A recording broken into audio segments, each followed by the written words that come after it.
Hello everybody. Welcome. Happy Friday. I cannot believe it is Friday. Can you believe it's Friday? I can't, because I said that. Hi. Okay, so before we get the show on the road, first off, Lilo the Puzzler, thank you for the raid, much appreciated. Green Herring, thank you so much for the 100 bits and reaching the 5,000 bit badge, and thank you for the subscription as well. And Lola, thank you for the huge hello emote. Hi, I hope you're all doing well. So last time on this channel we wanted to play some Crisis, and it was pretty okay. It's sadly okay in the most uninteresting ways, at least for me, but with a session I was like, you know, I want to shoot something. I need some rootin' tootin' in my life. I need to root and I need to toot and I need to pew pew. So it was suggested when we looked at the GOG list of games to go with Call of Juarez Gunslinger, which is not a retro game. We're breaking the oath. We're playing a non-retro game. Disgusting, I know. The SEO is in shambles. The algorithm disgusted, but we will persevere. We'll make it through these unsurmountable odds. Let's go back here. Hi. I'm back here in the shadow. I changed the lighting side slightly, and now I'm extremely dramatic when I look to the side. Because I pressed the button, I'm like, whoops, I should not have pressed that button. Is there an undo? And there's not an undo. So now when I look, you'll just see the dramatic look. I look like a Batman animated series villain. Like, just look to the side and stare. Okay. Video games. Oh, did I remember to reset the flashbang? No, I did not. Here. Yeah, let me. You can afford 1,000 smackaroos, I'm sure. That was not an invitation. Ah, fuck. Okay, you're not getting a reset. Fuck you. Enjoy your new value.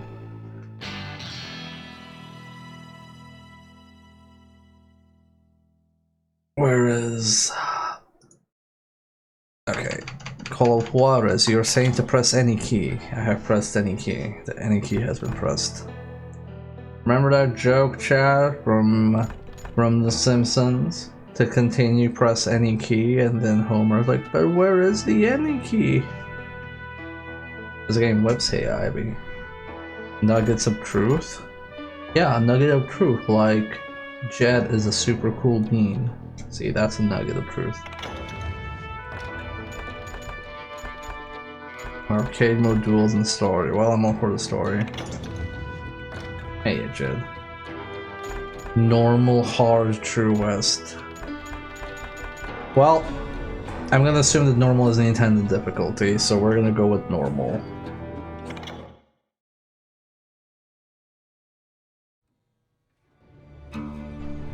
That's good! Oh no, the enemy key hits a potion! I'm a cheese now. Also, this is very loud, I will tone it down after this. Hey, it's throw stopper.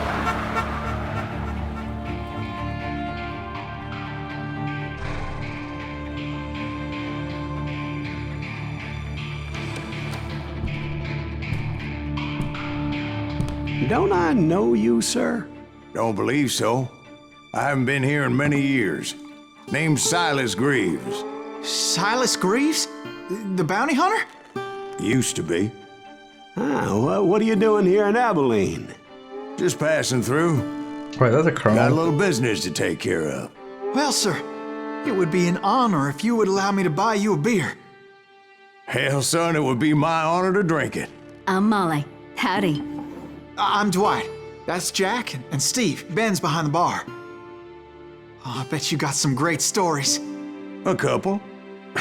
Any of them true? Jack, be nice. A few. What about your shootout with Henry Plummer's gang in Bannock, Montana? Is that where you started as a bounty hunter? That's what it says in this here dime novel. Can't believe I'm being Don't believe shamed. everything you read in them dime novels, boy. First man I hunted was back when I was riding with Billy the Kid. You knew Billy the Kid? Damn right. That scrawny son of a bitch had no fear. Wouldn't back down for nobody. I heard he collected the 10 stars off any crooked lawman who crossed him. It was a war, boy. The Lincoln County War. And Billy promised his That is regulators definitely would the girl. take the life of every bastard who helped bushwhack John Tunstall. Kid had a big chip on his shoulder and a hair-trigger temper. Made him dangerous as hell.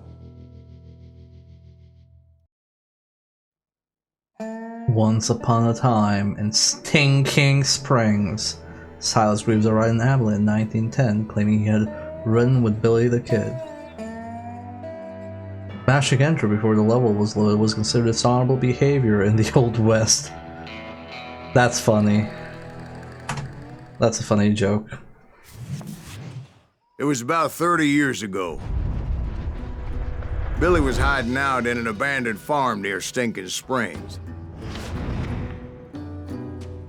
I threw in with the kid because the man I had sworn vengeance on was riding with Billy's enemies.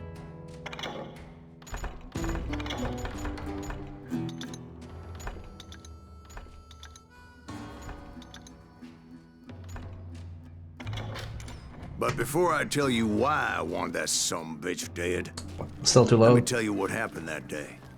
I was heading back to the hideout when Okay. suddenly I had this funny feeling. The sensitivity is off its rocker.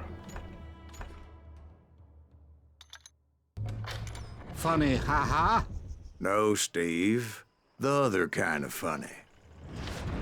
And thank you, Lolo, for the 5K badge. I'm glad that the 10 cents at a time added up. Oh my god, the mouse sensitivity is actually like unhinged. I play stuff, by the way, with super high sensitivity. I play with such high sensitivity that it makes other people like uncomfortable when they try it. This is like insanely. Wow, like even at this stage is so cool. Okay, well I'm gonna try and not be too nauseating. Hello, cow.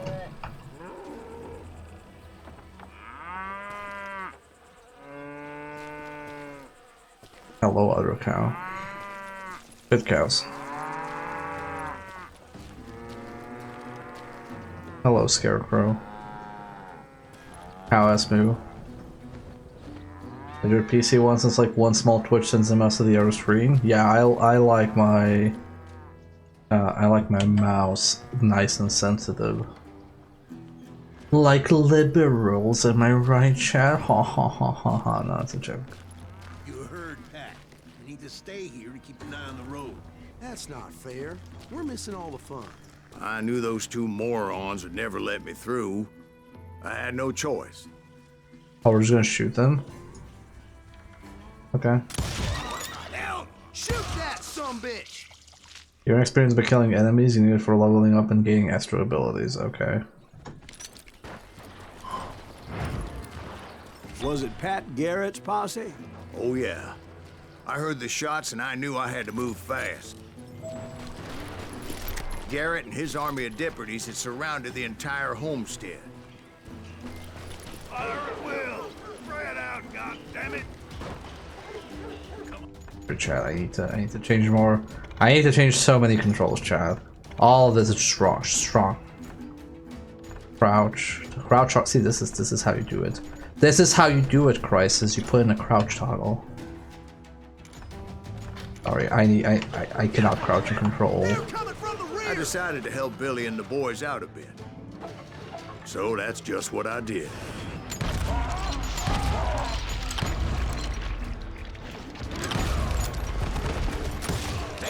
We have one behind us! Stay on it! Covering fire!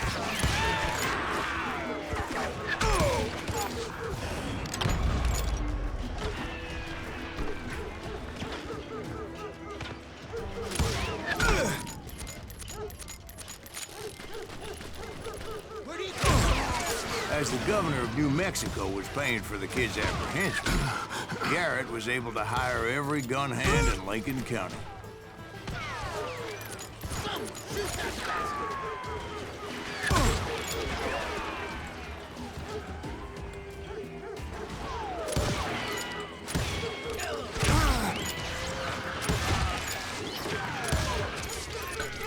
I kinda like how the pistol, or revolver rather, feels not super accurate. Like it's a revolver.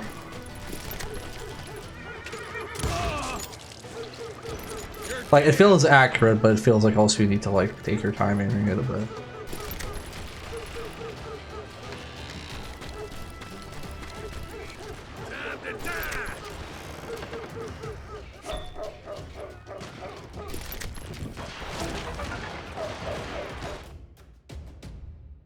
Lincoln County War is often considered one of the most famous examples of a range war in the history of the West. Range wars were conflicts over the control of open range or rangeland freely used for cattle grazing. The disputes were usually over grazing or water rights, but in this case the fight was over the control of the dry goods trade in Lincoln County. The quarrel arose. Conflict of interest between the Dull and Murphy faction and newly arrived Englishman John Tunstall.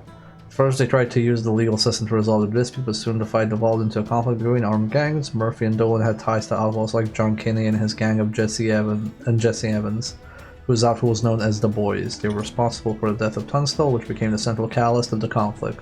The other side had the Regulators. William Bonney, aka Billy the Kid, rode with them promising revenge on the men who murdered Tunstall. Both sides were sworn in by different officers of the law, so technically they were all acting within the law. After the Regulators were defeated, some of their members became fugitives, and just like Billy the Kid, met untimely and violent ends. So this is actually edutainment, when you think about it. I've just leveled up. I have one skill point to spend here now. Select any of the 3 skill categories and then purchase its leftmost skill. Gunslinger, dueling desperado, ranger, long distance sharpshooter, trapper, close quarters fighter. Okay, we have a shotgun. We have long distance, and we have dual wielding. I think that I'm more of a long range shooter in these type of games. Take your time when aiming. When you aim a long or one-handed weapon, you'll get a fraction of concentration, like slow them just enough to aim perfectly. I'll be the judge if that's enough to aim perfectly. I like edutainment.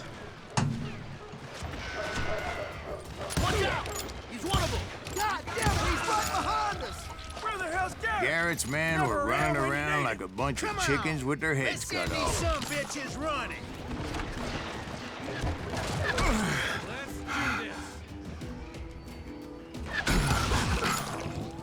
You ain't going nowhere.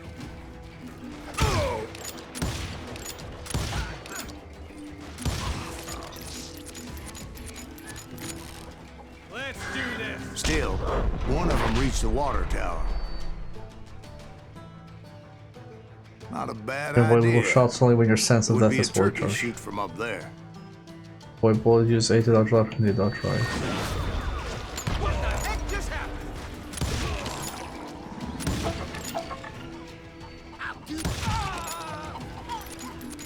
Power up. No more cheese. Only real strats now. Luckily, these shooters Garrett hired weren't the sharpest tools in the shed. The right position is very important. Personally, I prefer to be on top. Oh, you do you? Indeed, darling. But where was I? Oh, yeah.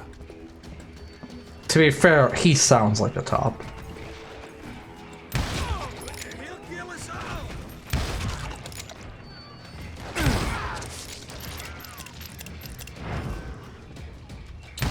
You don't sound this old and grizzled by being a bottom. Get out here. A lot of them were saddle tramps or sod busters or drunken drifters looking to make a few bucks. Right here. Necro no, because this is actually good. Wait, no, you said Red Dead Revolver, where we have to respect that one. Sorry, I thought you were talking about Red Dead Redemption. That's the one we bash, because it's too mainstream.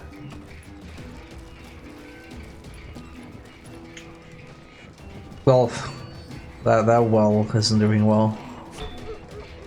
Then, I heard a friendly voice yelling at me from the window. Back door! We'll cover you! Try aiming, you idiots!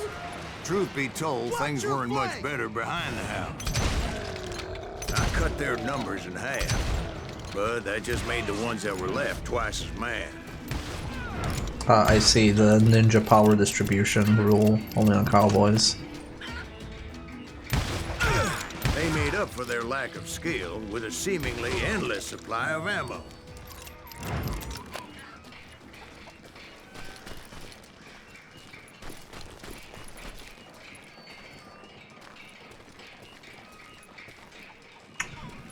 So video games are a storytelling medium, and narration is bad in video games. You should just show, not say what's happening. 5 out of 10 stars. You all know that one when somebody's like an amateur film critic or game critic, and the first thing they say is like, games don't need, or movies don't need It was a bit of narration. a slog, but I finally fought my way around the back of the house.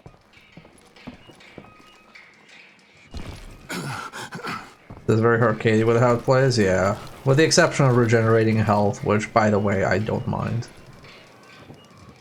Yo, is that soap? Fucking love soap. And like that, I was inside, none the worse for wear.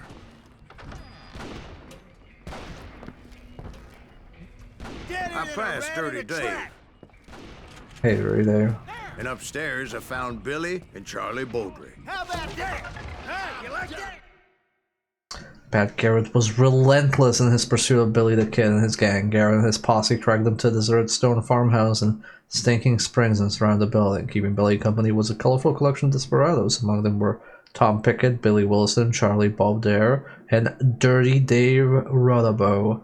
Rudabo crossed paths with such legends as Dave Mather, Bat Masterson, White Earp, and Doc Holliday, and died in a rather unsavory manner as he was shot and then decapitated by a Mexican machete in 1886. Charlie Bowdre, who probably killed Buckshot Roberts in the Blazers Mill gunfight, did not survive the siege of Stinking Springs as a bullet hit him in the chest while he was passing a window. The others surrendered on the following day, December 23rd, 1880, after Dirty Dave hoisted a white flag. The captured criminals were transported to Santa Fe, while Billy was taken to Mesilla, where he was sentenced to death by hanging. He was then moved to Lincoln to await execution. It never happened, however, as the kid pulled off a spectacular jailbreak. Soap delicious.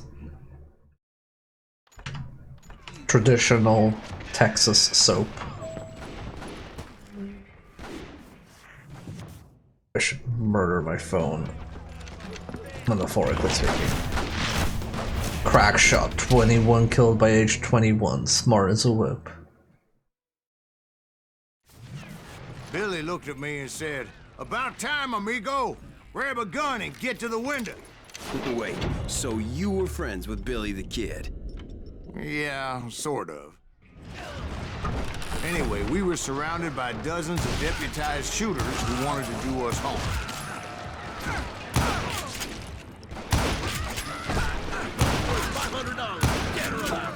I'm telling you, Garrett's men were dropping like flies, but they just kept on coming.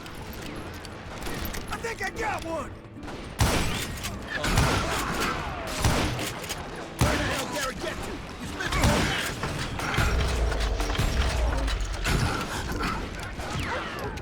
That's when Charlie got hit.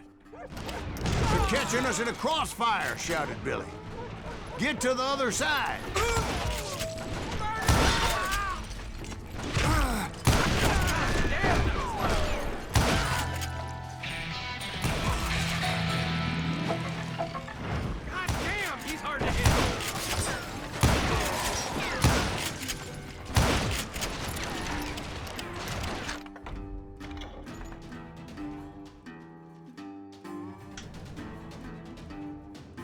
truth-seeking. Hints about nuggets of truth. Don't miss any important details. Additional sounds and hints will lead you to the hidden nuggets of truth provided you get close enough. This means more experience for you.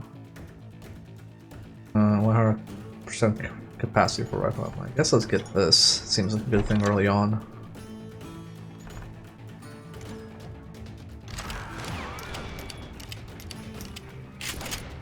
Making arcade FPS? I like arcade FPSs.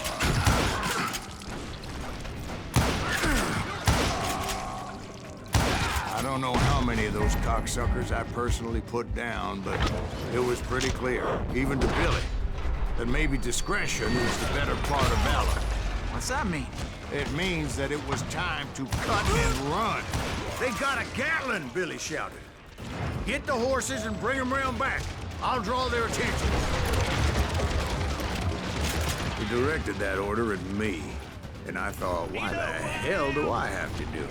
But I went anyway. Dumbass that I was back then.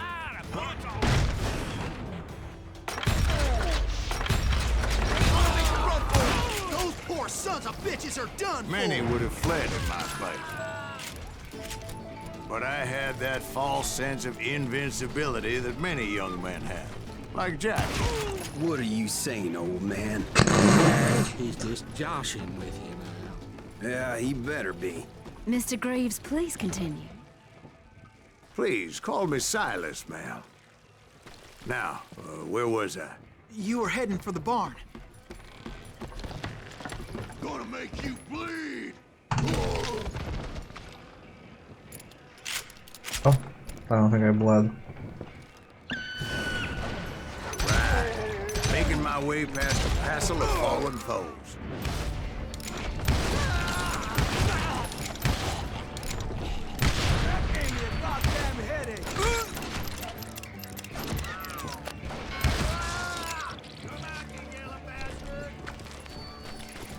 Who are you Sounds calling like Garrett hired a yellow? whole regiment of hired guns. Yeah, and just when I thought I was done with them, more of these hapless bastards would pop up.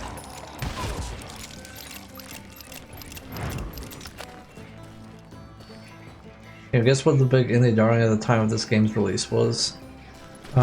This is like 2012, right?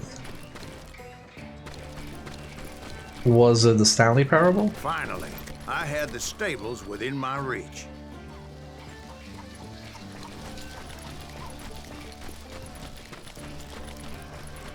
And that's when I met Sheriff Pat Garrett. I read that you went toe-to-toe with him, sir. That backstabbing bastard with that tacked-on tin star. Oh, I think we missed a secret, chat.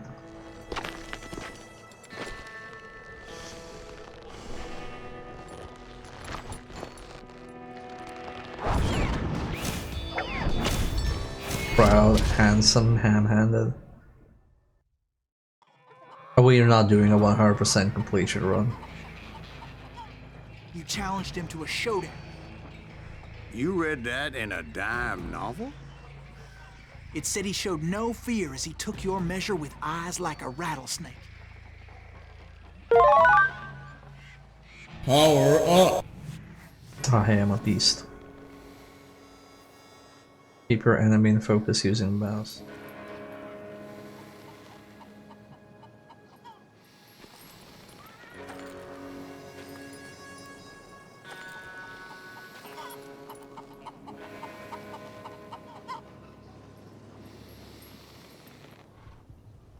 Your opponent reaches for their gun, press left to draw your weapon, and then shoot button. Okay.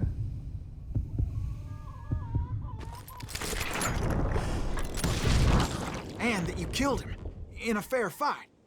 Is that what that Penny Dreadful said? No, boy. That ain't what I meant when I said I met Pat Garrett. So let me start again. I finally reached those damn stables. But here's how it really happened. Okay, so they were collectible here.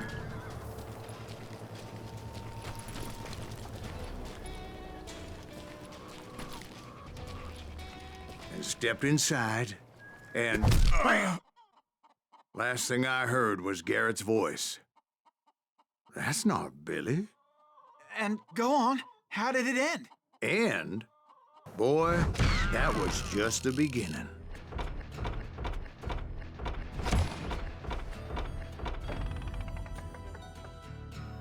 Oh, time to restart the level. Okay, we don't have points. Seemed like it was a bit easy after all. Would you like to switch to hard difficulty? Damn, this is like gamer affirmation. This is the opposite of Devil May Cry 3. Wow, it seems you guys suck at this game. You want to play on the easy mode? And this game's like, wow, you seem to be good at this. You want to crank it up a notch, gamer? Yeah, we want. I'll crank it up a notch. And then So what eventually it's happened? worth Did it. Garrett arrest you? Yeah, after I came to, bastard had clocked me with his Colt. I think this game might be cooked. And the kid surrendered. Like a good cooked. Cooked is good, When as he they say, realized right? there was no getting out of there alive. That's what the So kids they say. locked you up in Lincoln? Indeed they did. Sentenced me to hang right along with the kid. Oh, it's kind of hardcore. You can just hang a guy. For sinking Springs below the kid and Silas Graves up in jail, you remain there until spring. Game is cooking? Okay. Okay, cooking is good, cooked is bad, right?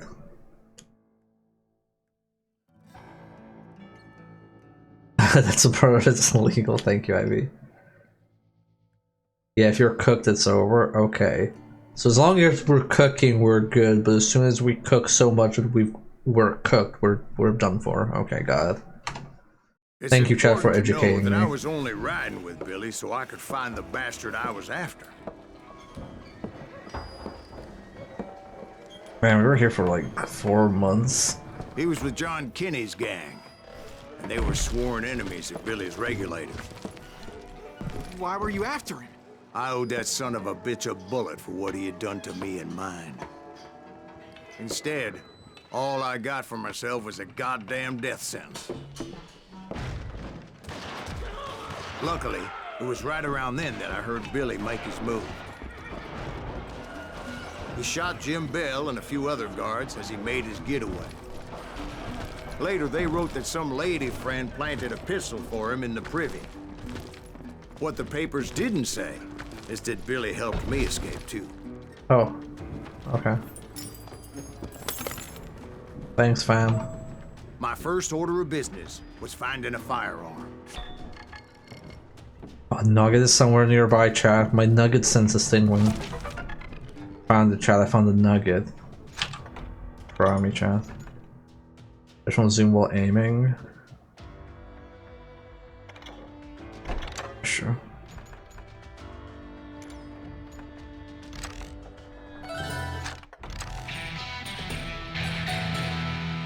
Where's the nugget? Give me that nugget.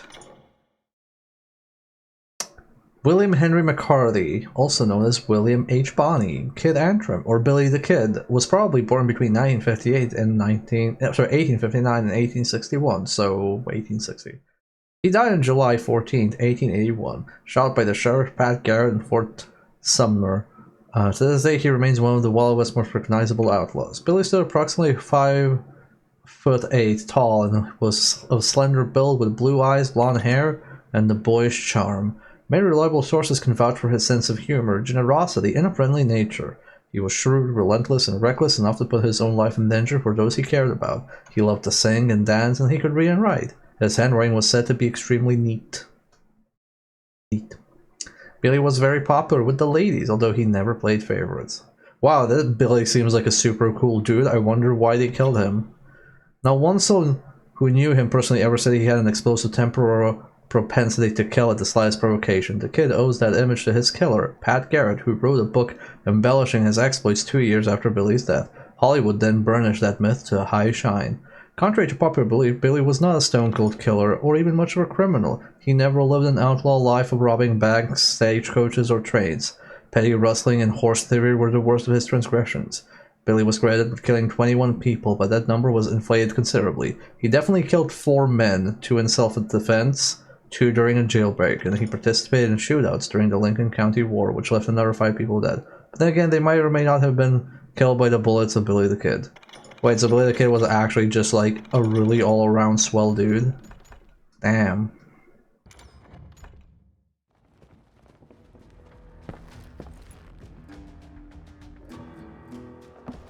Kind of fucked up what happens when rumors on social media spread. Luckily, I located Deputy Bob Ollinger's mean-ass shotgun.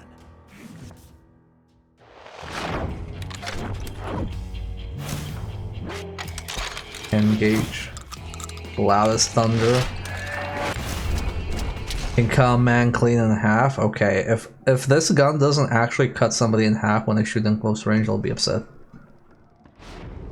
I saw Billy through the window, and he yelled that I should take to the rooftops to make my escape. So I did. Anybody see Billy? Son of a bitch! Oh. Okay, well I tried to cut that man in half.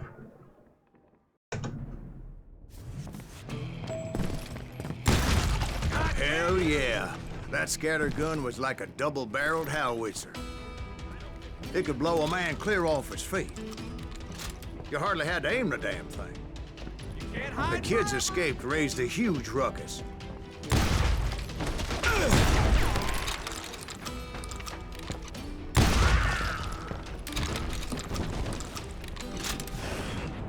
Oh, okay, I thought I could like break open the door. Guards were everywhere looking for him.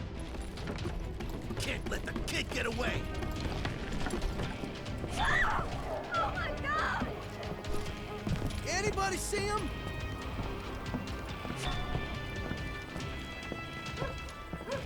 You better hide. Okay, chat. Look at this like area right now in front of me, and you tell me that yellow paint is a new age fucking game design thing. I had to jump from roof to roof like a damn alley cat. I followed the planks where I could, but some of that wood was slippery as hell. The whole town was up in arms. And suddenly, I was a fugitive. How the hell did you Garrett's gonna kick our ass! Can't have gotten far! Gotta be around here somewhere.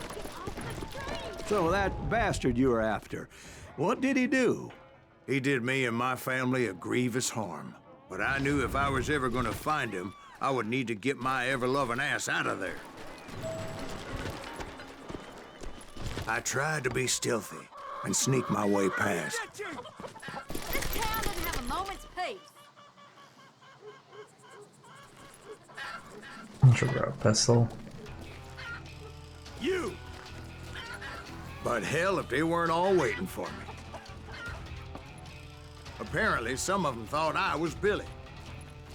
You hooligans can go to hell. I couldn't see them because of the HUD thing.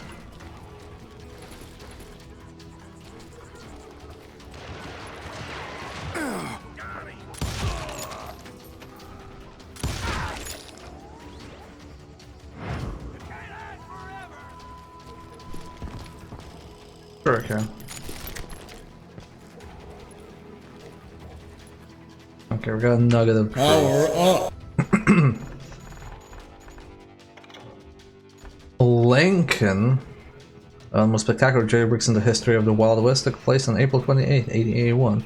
4 months after his apprehension in Stinking Springs, Billy the Kid was sentenced to death by hanging. His execution was to take place exactly 1 month later on May 13th. Until then, McCarthy was to be held in Lincoln. On the second floor of the city courthouse, Billy was guarded by 2 of Pat Garrett's deputies, Jim Bell and Bob Ollinger. Specific details of the events that took place on April 28th are sketchy, but it's suspected that a friend of Billy's left a revolver hidden in the privy. Another version of the tale has McCarthy taking a gun from Bell by force during a struggle on the stairs. We'll probably never know the truth. One thing is certain, Billy shot Jim Bell and he was dead before he finished falling down the stairs. The other guard, Ollinger, heard the shots and ran towards the courthouse. Billy was armed with Ollinger's 10-gauge double-barrel shotgun and was waiting by the window for its owner. When Ollinger appeared, he heard "Hello, Bob" seconds before the kid shot him with his own weapon. It took Billy an hour to remove his leg irons using a pickaxe. Then he mounted a horse and rode away at a leisurely pace, singing happily, if the stories are to be believed. Privy? Okay. Privy. Oh, hello there.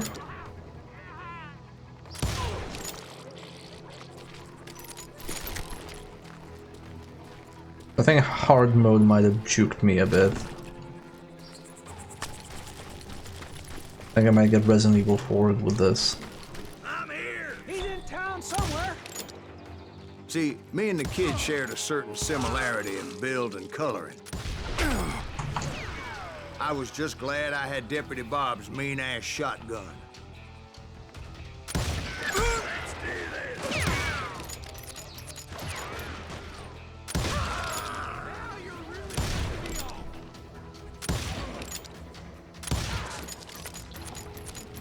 Well, we also have a revolver.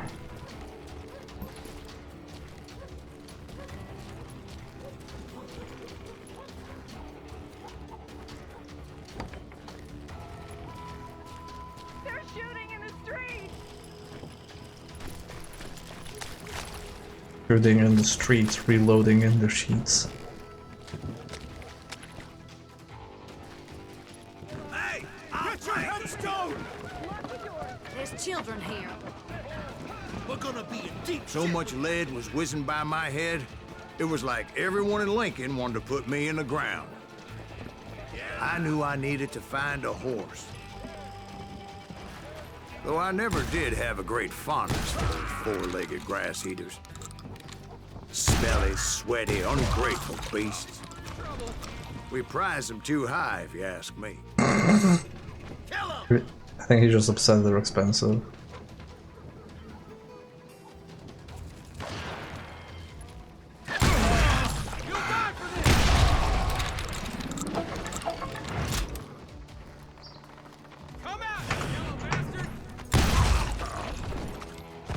I think the man died.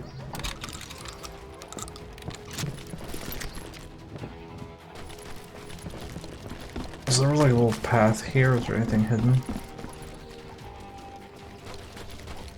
Leave him to me. Y'all got any nuggets of truth here?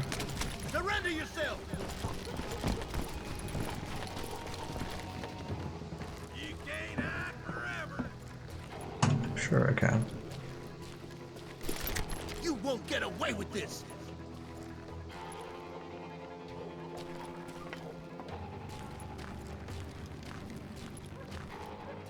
Put down your weapon.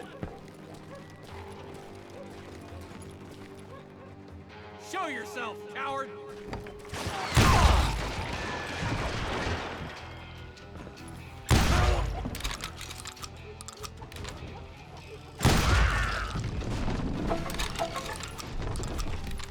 You're threatening the lives of innocent people. Horse theft. Claiming people stole horses? Before the automobile, the horse was the primary means of transport in the Old West, and having one often meant the difference between life and death for settlers living in the mountains or the endless prairies of the western United States. Without a horse, there was no way to work the land or herd cattle or get to the mine or fetch a town doctor in time to save whoever had fallen ill or been injured. In fact, without a horse, it was mighty hard to survive at all. No wonder the horse thieves were treated as the scum of the earth and were usually lynched without a trial. A gallows was a common sight in the Wild West, and many men met their demise at the end of a rope because they stole an animal that didn't belong to them.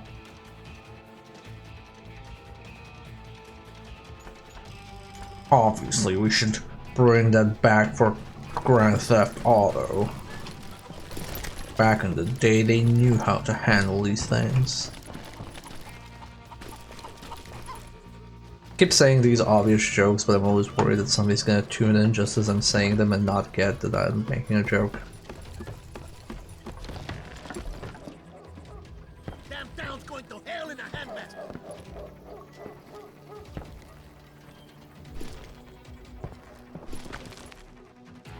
But where was the kid while you were busy getting shot at?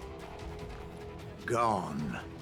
And that's when it occurred to me why Billy set me free.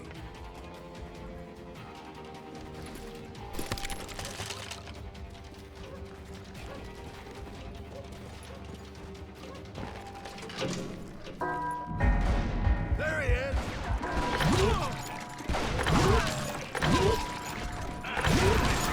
Respect for decency? So could be a hapless decoy and draw attention while he snuck out of town.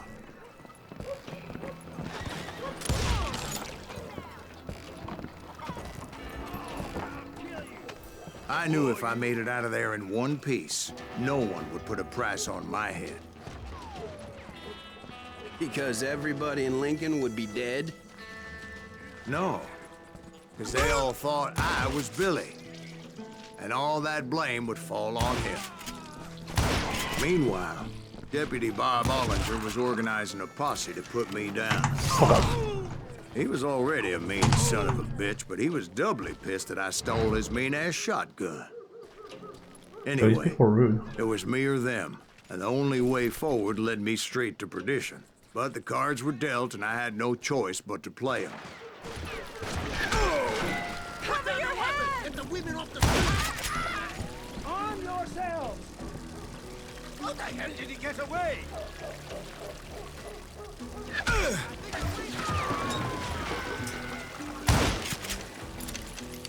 Yeah, these pumpkins are not offering any protection.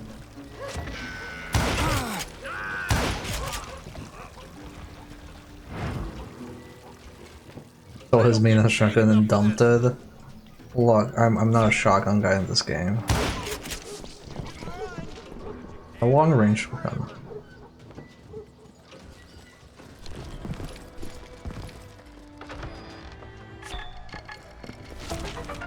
There we go, we found the last nugget. Old West Lawman. Ah, the Popo. Sorry, the Lala. The Wild West was often a lawless place, but with the influx of farmers, ranchers, miners, storekeepers, and that civilization that came along with them, more and more appeals for law and order could be heard. There was a need for lawmen, and so sheriffs were elected, deputy U.S. marshals were appointed, and Texas Rangers were hired to keep the peace. There were many heroic figures in the ranks of law enforcement. Some of the best known were Wild Bill Hickok, Pat Garrett, Wyatt Earp, Seth Bullock, and Bath Masterson. Not all of them had such spotless reputations. Many of them worked both sides of the law, going from outlaw to lawman and from sheriff back to bandit, like Henry Plummer, secretly commanding the 100-man gang known as the Innocents. Then there was the brutal Bob Ollinger and the corrupt Johnny Behan, who supported the nefarious outlaw gang known as the Cowboys. The Dalton brothers famously abandoned their 10 stars to pursue more lucrative careers as bank robbers. That proved to be a poor idea, as most of those brothers ended up dead in the dusty main street of Coffeyville, Kansas, and after they made the poor decision to rob 2 banks at the same time. Man, you were robbing 2 banks at the same time? Does that? Handle your bullets with care. Smash R like Loco during the reload sequence since it runs faster. The top break reload mechanism, don't use the skill. Okay, I literally just have mash reload. Legendary weapon unlocked. It's not just pretty, but an engineering masterpiece and a very deadly firearm. The simplified trigger mechanism and longer barrel provide a faster rate of fire and better handling. So they're like my second weapon. Damn! Look at that gun. So good.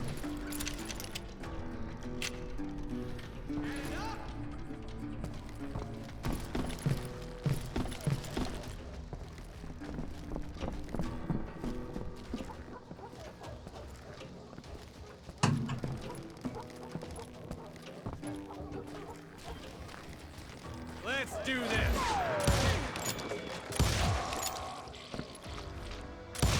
Don't let him get away!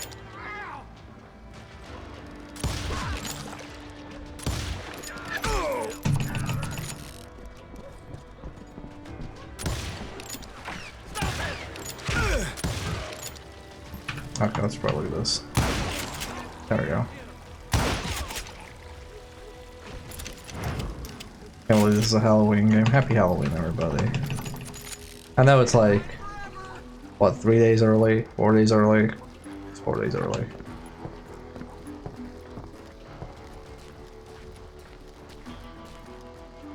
Can't believe it's already Halloween. 3-ish. Yeah, I need to get my Halloween stuff ready.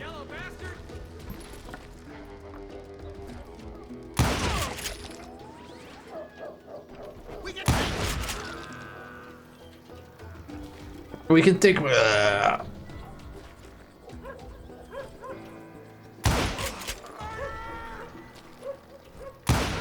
Okay, that's not murder. Okay, that's resisting arrest.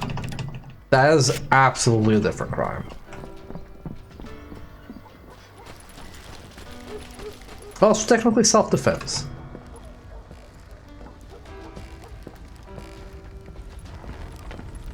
You're the blacksmith? This looks like a chest you could open. Not just you can open. I've been lied to.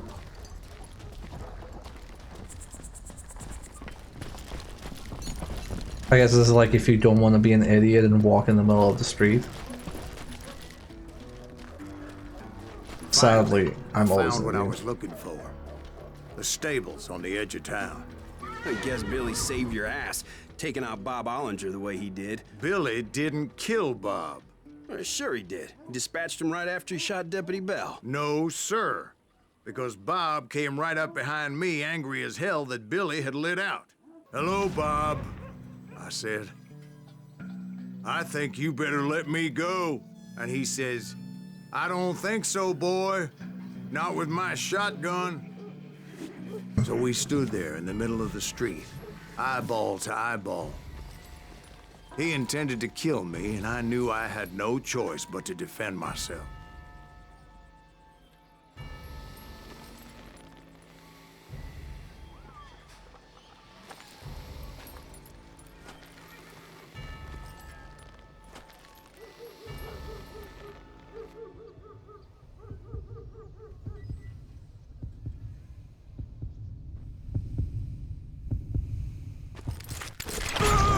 Oh, damn.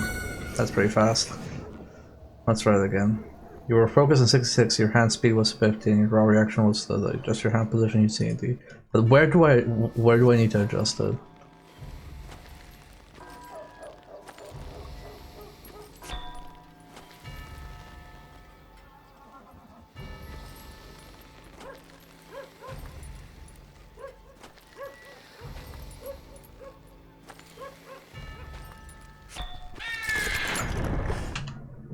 Damn it. Dishonorable. We got fight with honor. Me, and I knew I had no choice but to defend myself.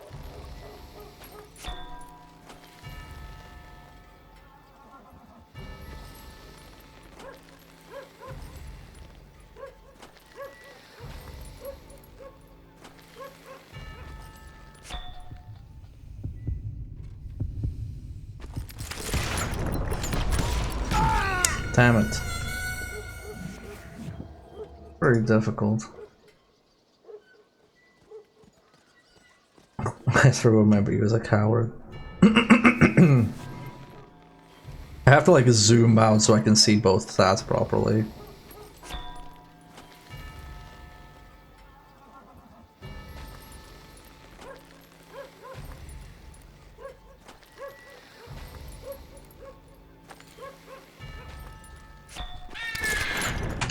God damn it. It looked like he was drawing. He intended to kill me, and I knew I had no choice but to defend myself.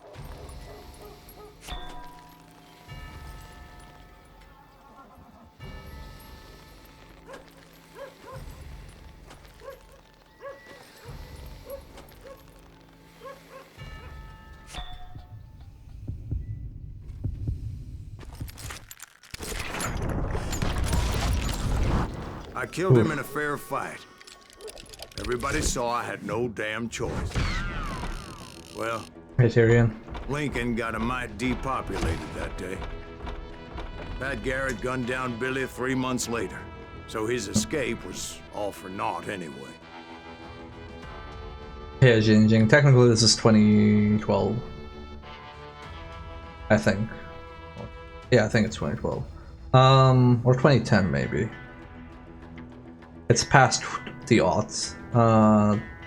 So Tyrion, you move the mouse cursor and keep the crosshair on the opponent, and that raises your focus. And then you move your hand. Your hand moves downwards, closer and closer to your gun, and you need to keep your hand right above the gun to have speed.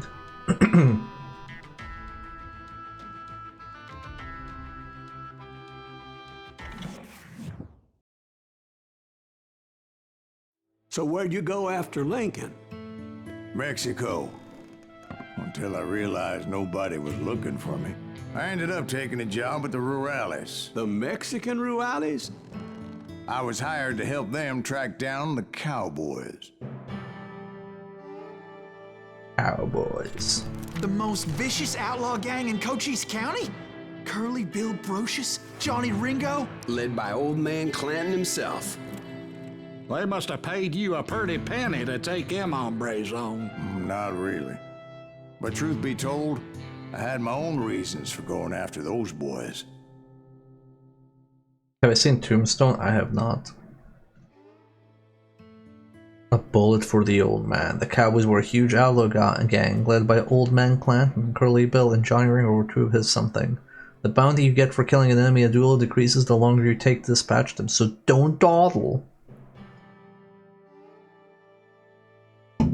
Okay, I think that's for the timer. Wait. A combination of 2 sawed-off shotguns? That's kind of fucked up. So was the bastard you were after now riding with the cowboys? Roscoe Bob Bryant was his name. Oh. What happens to show away from the But story? no, this time it was a different... Okay. So was the bastard you were after now riding with the cowboys? Roscoe Bob Bryant was his name. Oh. But no, this time it was a different bastard I was after. The aforementioned Mr. Ringo. And yes, he was working for Old Man Clanton. I came upon them robbing a stagecoach, which wasn't surprising, being they were such murderous thieves and bastards. The bandits wore red scarves, so I knew they worked for the old man. Over there! There! I did my best to help those poor passengers.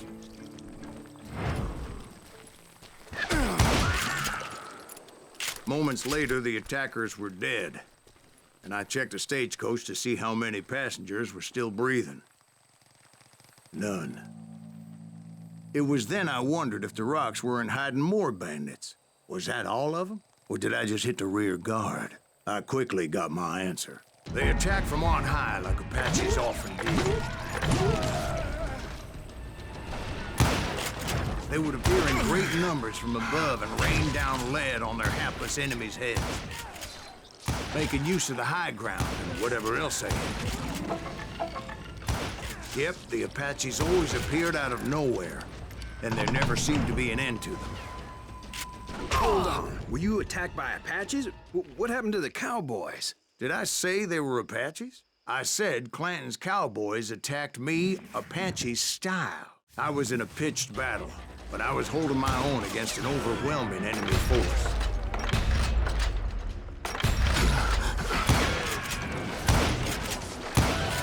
See, at the time, I was still pretty brave, but often blunder into regrettable situations.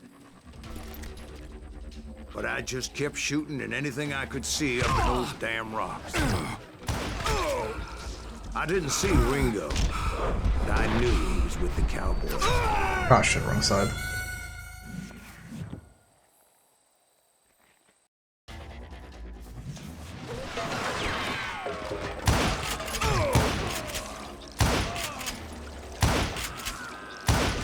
See, at the time, I was still pretty green and would often blunder into regrettable situations.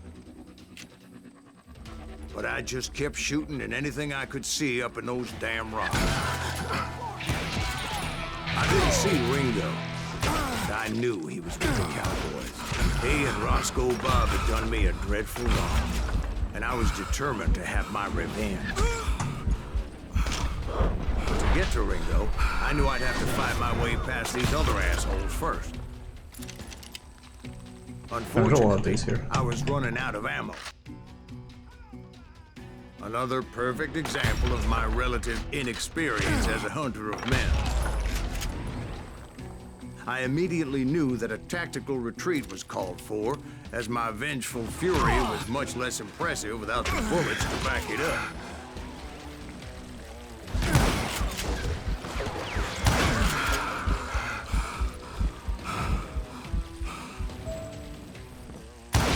Finally, they managed to corner me. Trapped as I was, the odds of my survival seemed pretty slim.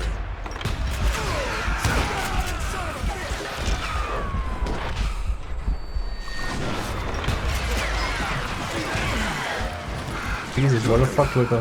Serendipity was on my side as I suddenly spotted a way out of my predicament.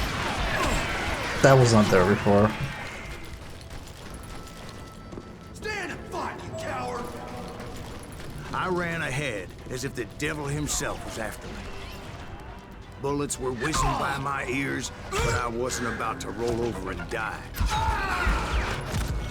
And then I rolled over and died. Sorry, I knew there was a secret there, I had to take it. Does it still count? He's getting away!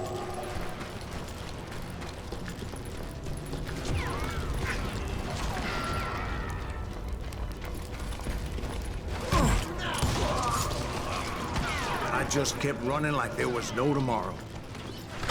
Because there wouldn't be if Clanton and his men caught up with me. As I was scurrying around those caves, I thought, what was I thinking? Going up against a gang like this?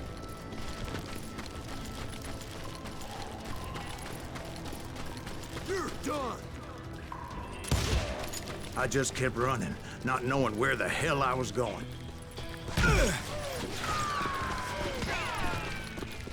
And that's when something miraculous happened. Like manna from heaven. I found the desiccated remains of what looked like an Apache warrior. The old weapon next to him supplied me with some much-needed ammunition.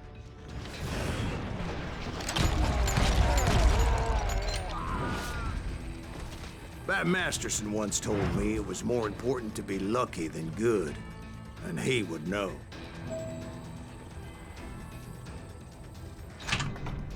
KFN fell in. Good job making it in time. A very calculated test, hey? Fast aiming. Pick your targets faster. Your speed of aiming any weapon will be increased by 30%. Yes. What we have here. Throw, shoot the diamond great. That's part of display and do some damage as well. After you throw a stick of diamond, you can easily shoot it from the hip, as the crosshair of your gun will get sticky to it. Okay. Make some headshots to increase your focus. Each headshot delivered, you will increase 50% more concentration normally. Hints about enemies behind you. Spot enemies even beyond your field of view during concentration. Markers on the end of the screen. Okay. Deal some headshots even without aiming. Pressing and holding Q will eat up all your concentration exchange for marking nearby enemies for execution with perfect headshots. The more concentration sacrificed, the more of them will die. Okay.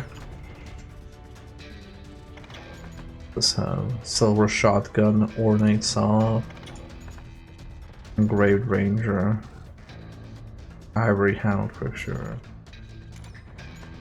Let's go with rangers for. And imagine my surprise when I found a fistful of dynamite to go along with that ammo. That stroke of good fortune evened the odds and bolstered my confidence. It was time to turn the tables.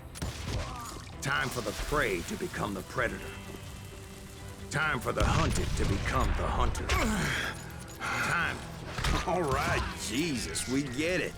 They were right where you wanted them. That's right, Jack. I was done running. And the old man's boys were not expecting that. No, sir. I came at them like a wildcat.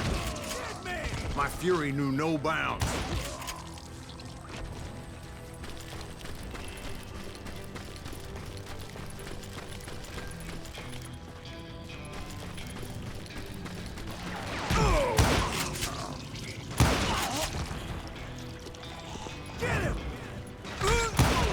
Get him!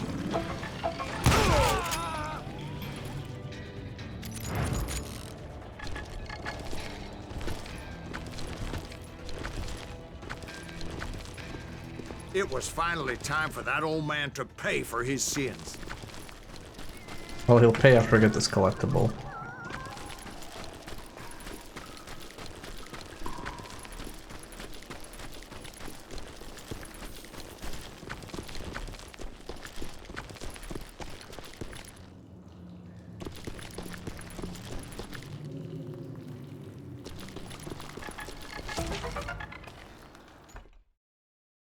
Doc Holliday. I know that name. But we're roughly around the time where an ad should show up, so I'm gonna run an ad chat, and then together we will learn about Doc Holliday. Are you ready for that? That'd be very educational.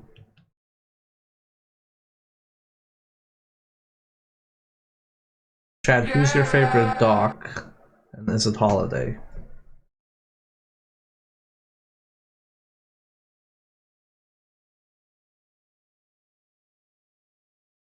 My favorite Doc is the Switch Doc.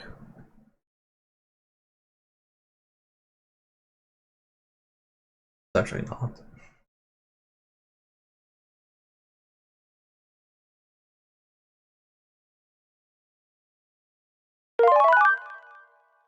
Power up.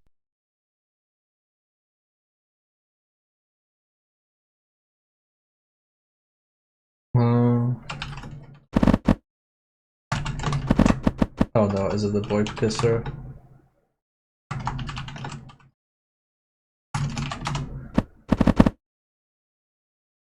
Okay, wait, it's the boy kisser. Yes, Chad, you get free hearts with the boy kisser if you use the boy kisser emote.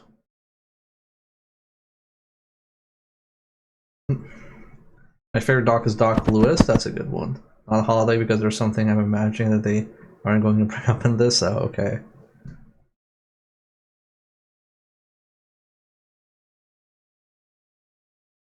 Chad, do you like kissing cowboys? You probably shouldn't kiss cowboys. Unless it's me, unless I'm the cowboy, then you should kiss me. I don't have a cowboy form. I have a cowgal form. What's a non-binary cowboy called? Cowenby? Cow person?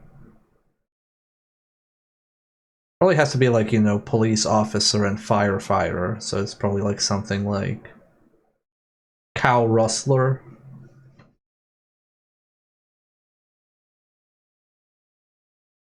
I'd kiss you if you had a cowboy hat and or were a cowboy. If you wear a cowboy hat, do you count as a cowboy? Or... And can you be a cowboy without having a cowboy hat? Cowhand or cowpoke? Ooh, cowpoke. I like cowpoke. It's me, I'm the cowpoke.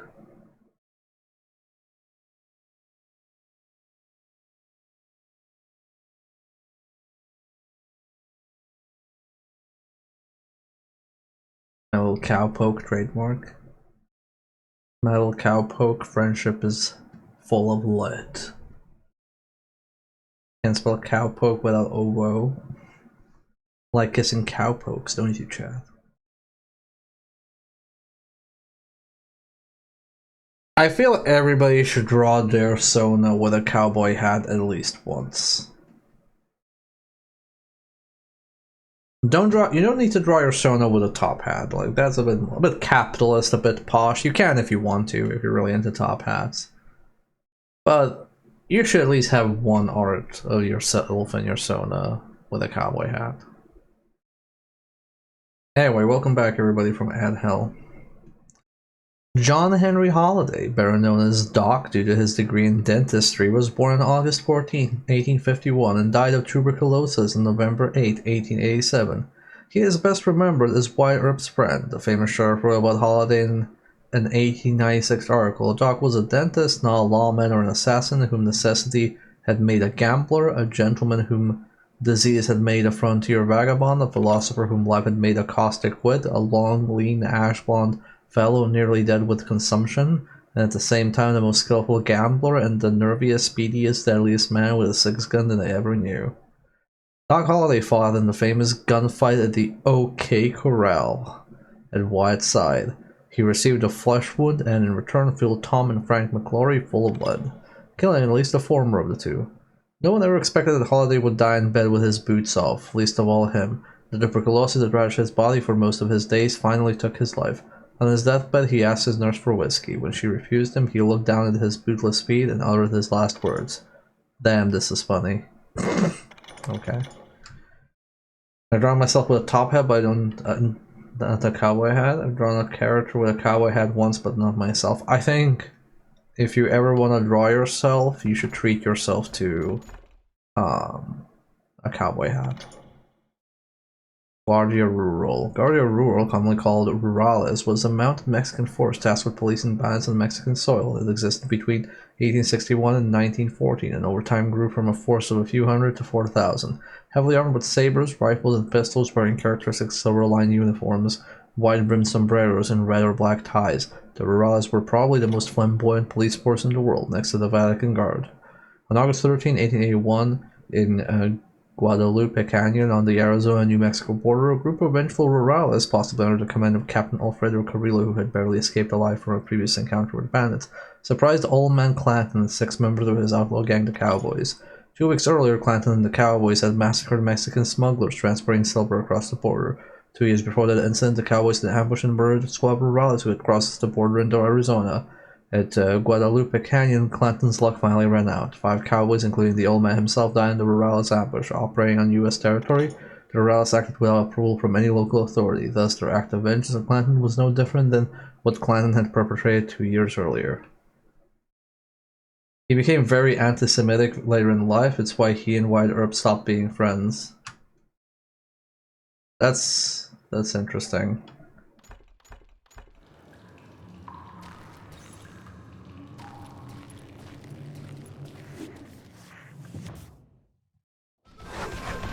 It's interesting because Wyatt Earp would be like, oh, I want to be friends with you. You're too racist for the West. I yelled out at the top of my lungs, "Clanton, I'm coming for you!" A little stealth might have made more sense, to be perfectly honest. Because that old fool had a Gatling gun and enough bullets to last him till kingdom come. But I knew I could not let that deter me. Not if I was to find and kill Ringo. I needed to get that old man off. Ah, one of his wife's girlfriend was Jewish, okay.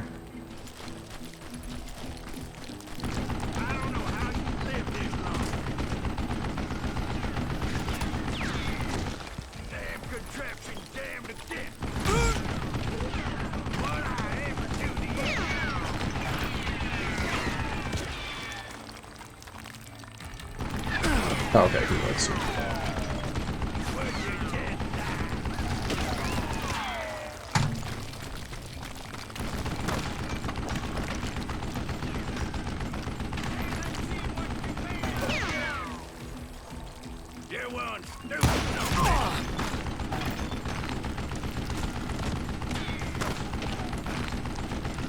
Do I gotta reload again? Okay, that doesn't go through. Classic set piece moment. Most Oh, no, everyone it's hell thought bar. it was the Rurales who had come up against him in Guadalupe Canyon, but it was just me. Ooh, that just deleted me, okay.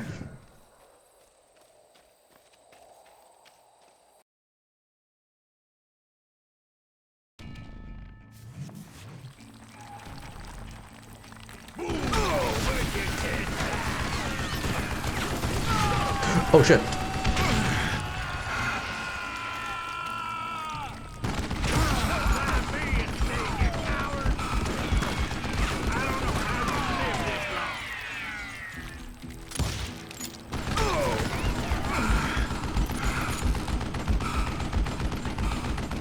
You one stupid zombie.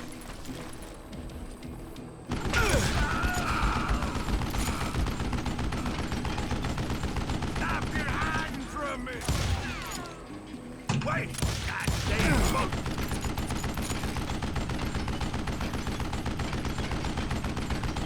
Damn, I gotta reload.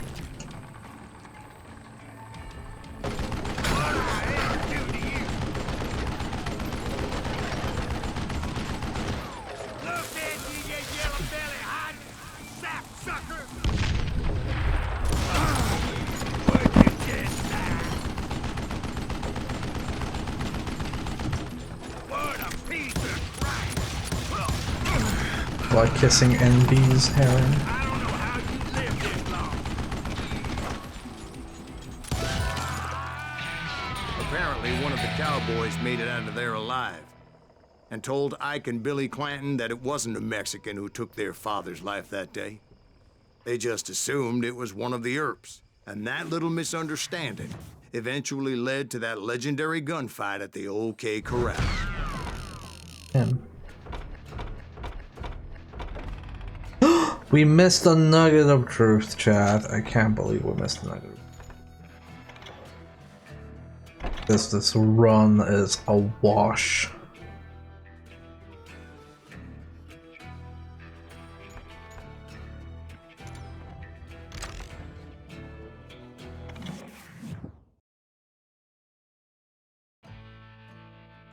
By the sawmill.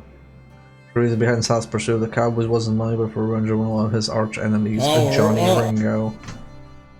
And Ringo was his neighbor.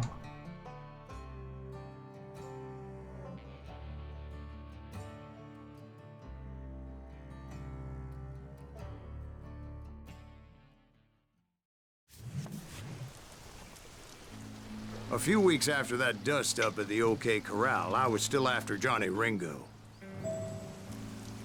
We killed Old Man him and the Clanton. cowboys to their hideout at a sawmill, and they were loaded for bear.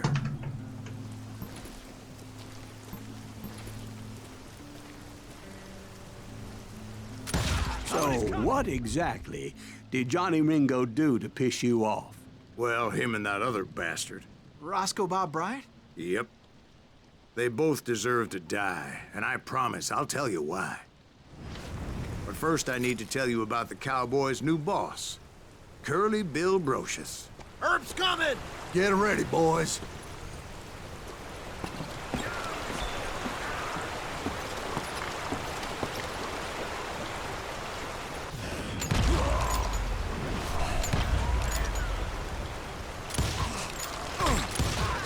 Curly Bill took charge of the cowboys upon the old man's demise.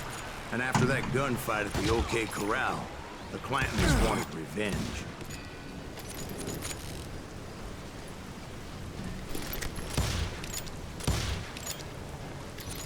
Somebody kill him!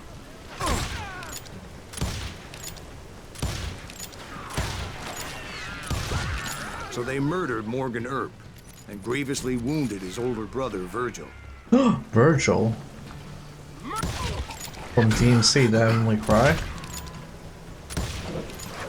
Okay. Dude, you need to die.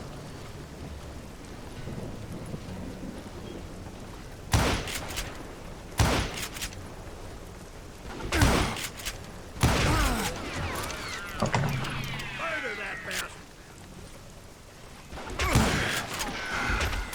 You get out of here. Wyatt and Doc went on what became known as the Vendetta Ride, hunting those outlaws down. So when I showed up, that's who they thought I was.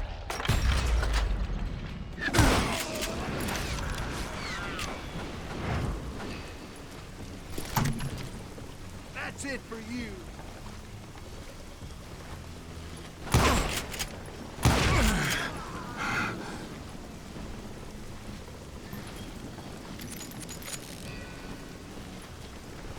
I'm kind of impressed with how they handled the accuracy on the weapons. Because they feel accurate enough, but it still feels like you need to, like, try with the aiming. Die for Christ's sake!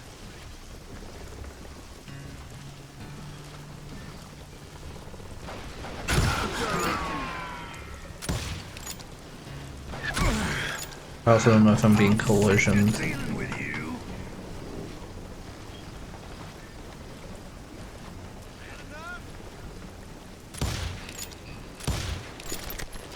Die, damn it!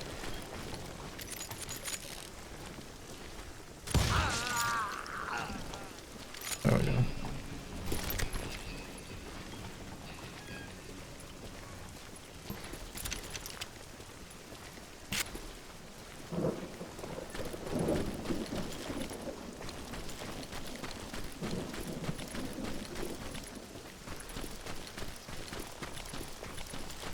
Damn, no nuggets.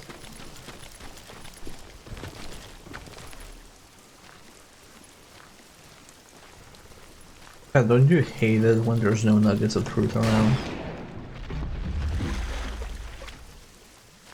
There were killers around every corner, all wearing red bandanas. That's how the cowboys identified each other. And I was beginning to wish I had one myself.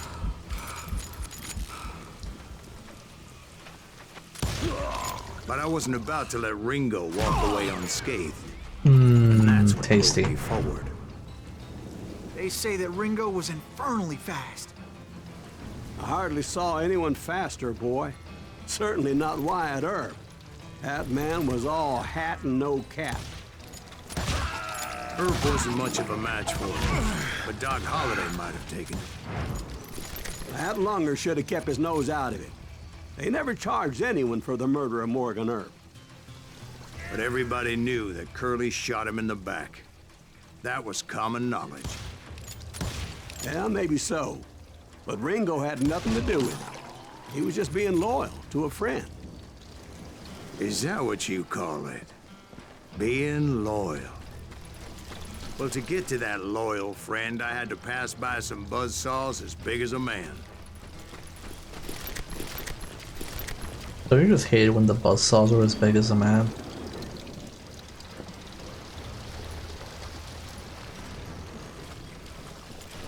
Metal man in shambles.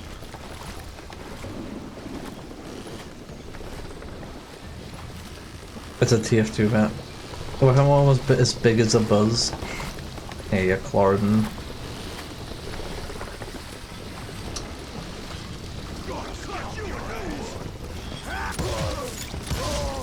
Excuse me, sir. I have a question. What's that, Dwight? After old man Clanton died, why didn't his son take over the Cowboys? Because Ike Clanton was dumber than a box of rocks and a yellow belly to boot.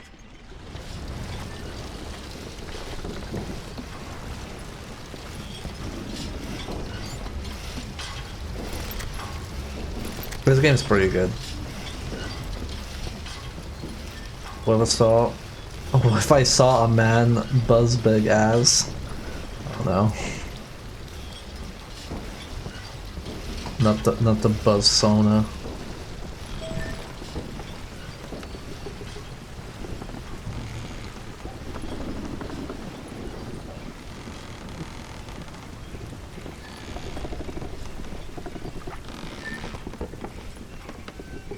Now, where was I? Taking down the entire cowboy gang single-handed. Indeed I was, Jack.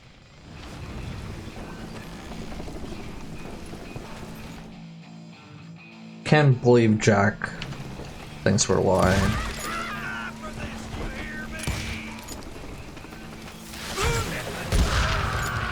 Oh, that felt good.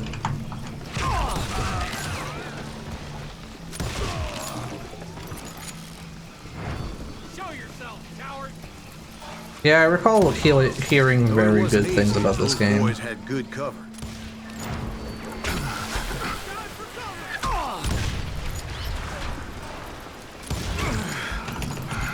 Can't believe you keep missing.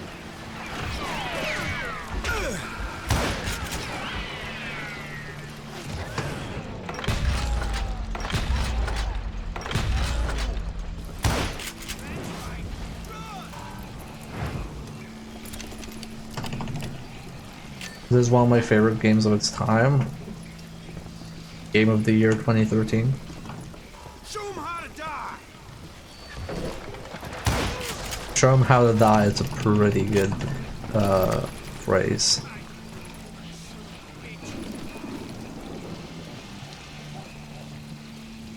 It seems like we're arguing. I'm enjoying this a lot. You bastard! The guns feel really good too. Like the guns I've been using feel so good. I don't feel like even experimenting. I'm like, oh yeah, these guns are great. Why would I ever want to use another gun? Keep shooting. I don't mind. Oh, so you're hiding too now. Boy, you are shit out of luck. It's violent and educational.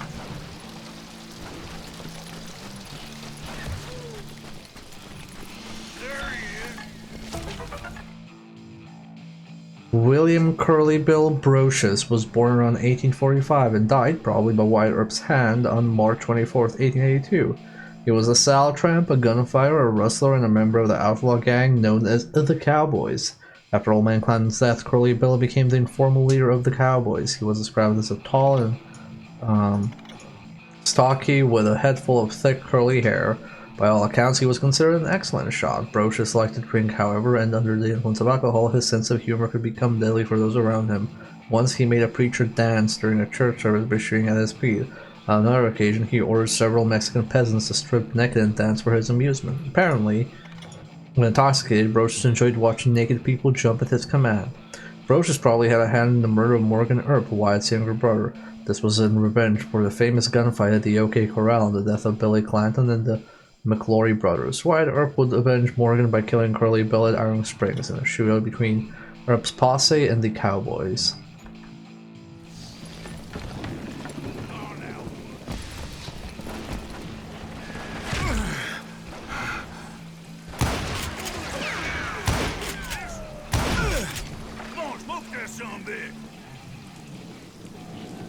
Wait, really, guys?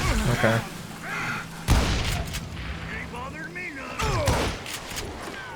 Okay.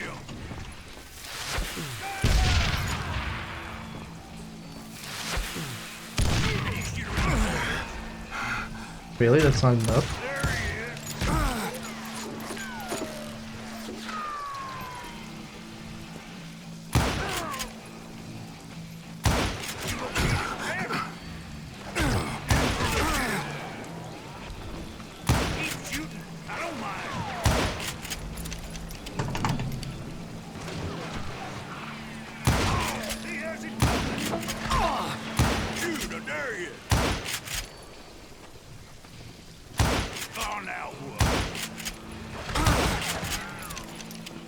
Yo, these shield guys are too strong. They're impenetrable. There were carts everywhere, piles of lumber, and God knows what else for people to hide behind. That really was one hell of a sawmill. Quite an impressive operation. Does that mean a fucking wagon gate is a shield? It's a outhouse gate. Or outhouse door.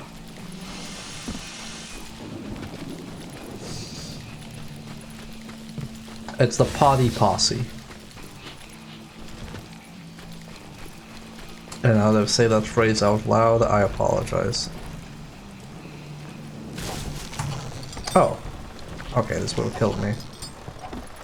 That would have killed the player.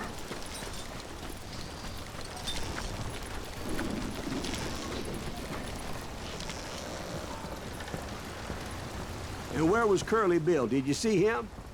I'm about to get to that, Ben. Patience. I'm painting a picture here.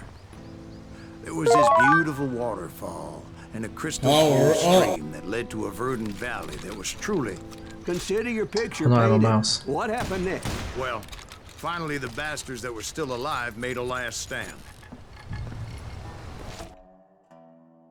Johnny Ringo. John Peters Ringo was born May 3rd, 1850, and in his life of violence 32 years later, history remembers him as an outlaw and gunfighter who was associated with the Cowboys gang in his final years. In 1874 to 76, Ringo earned his reputation as a dangerous desperado while fighting in the Mason County War. His dates during the conflict cost him almost 2 years in jail before the charges were finally dismissed. Soon after arriving in Arizona, an inebriated Ringo shot and wounded a man in a saloon for preferring to drink his beer instead of the whiskey Ringo bought for him. It is no surprise that around Tombstone, Ringo's reputation was that of an ill-mannered, ill-tempered, violence-prone saddle tramp, especially when drunk. On the other hand, who knows what his reputation would have been if the fight at the OK Corral had gone differently. History is written by the victors, and Wyatt Earp and his brothers not only won the actual fight, but the PR battle as well. On the 13th of July 1882, Johnny Ringo was found dead with a gunshot wound in his head and a revolver in his hand. He was sitting under a tree, barefoot. His horse was found 2 weeks later, his boots tied to the saddle as cowboys often do to keep the scorpions out. His death was officially ruled a suicide, but we still don't know whether the King of the Cowboys was killed by White Earp or Dark Holiday, or he simply shot himself because he felt his life was no longer worth living. AAT Jams. The Thief Bill, Johnny Ringo, yeah. Oh, I have a level up. Tapping G will be able to split the dynamite mid-air into 3 sticks. Okay, so we throw dynamite and then we press the throw button again and it splits.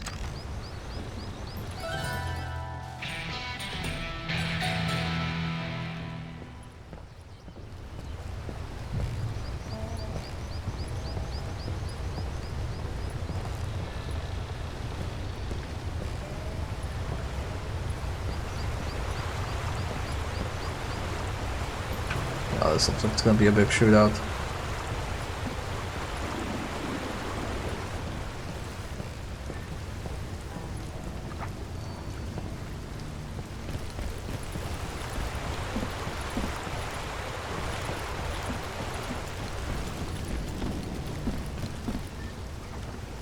Curly Bill, Johnny Ringo, and his compadres took off into the lumber yard, and I followed after.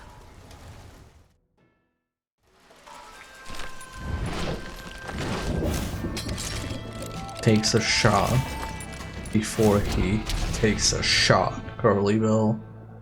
He doesn't look anything like in the photo. Are you saying they ran? Cowardice was not in Ringo nor Curly Bill's nature. No, sir. I never said they were running scared. They just wanted me for the open. Time to dance with the devil. You working for what, Herb? Did that sumbitch Herb send you to kill me?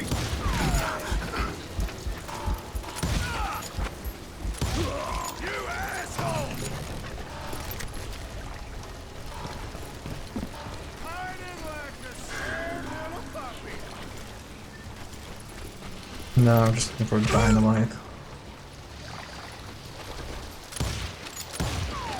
How you like that?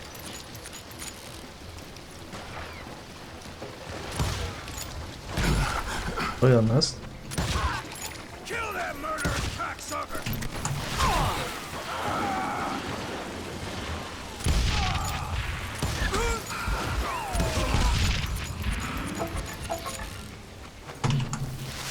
Damn!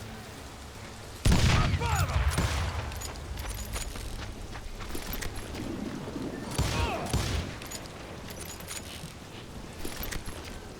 Kill those murderers dead. Oh, hello. Goodbye. Still standing! Shit! Brocious gave me no choice but to take his life. But Ringo was nowhere to be found. I knew you didn't kill Ringo, because he was found dead in a different location altogether. To this day, his killer is still unknown. Indeed. Took me a few months before I finally tracked his ass to West Turkey Creek Canyon.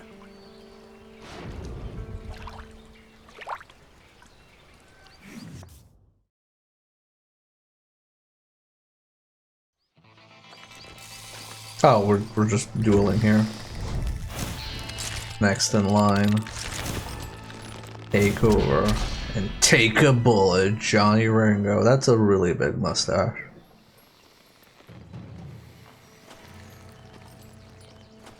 That's incredible, sir. I always thought that Doc Holliday was the one that killed him.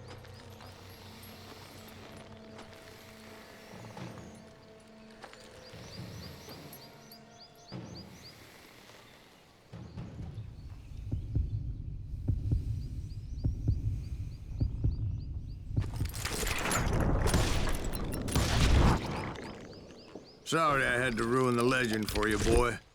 But the legend ain't always true. Doc Holliday had nothing to do with the death of Johnny Ringo. Only 2 nuggets of truth. I guess we'll never know the truth anymore. I was paid a healthy bounty for Ringo and Curly Bill, and realized there was real money to be made. That's why I went after Henry Plummer. The innocence.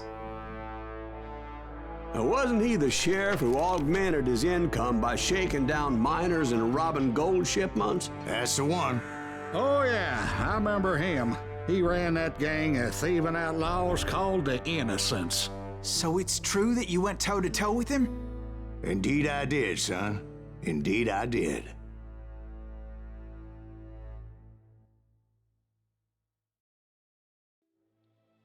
Playing Johnny Ringo closed the first chapter of Silas' saga of revenge and started him in a bloody career as a bounty hunter.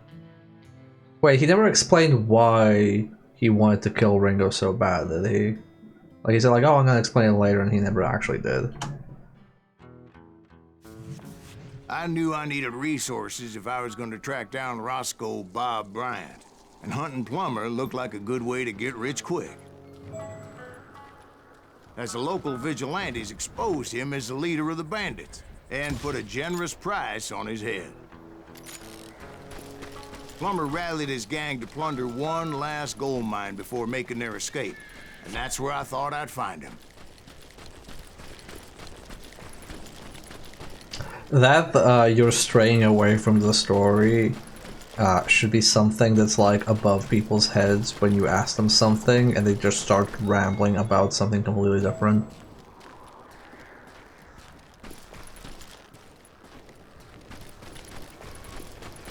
So, do you have these reports ready for me? Like, oh yeah, I do. Like, by the way, you won't believe what happened to me this morning. Like, no, you're straying away from the story, please. I just want.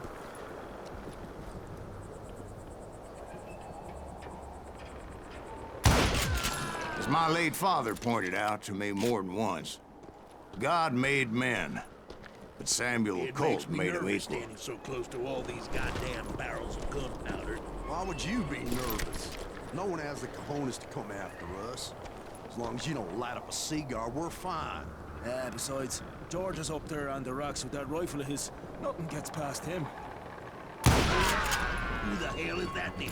Don't let him get a shot off! Oh boy, sure hope nobody blows up these here explosive barrels.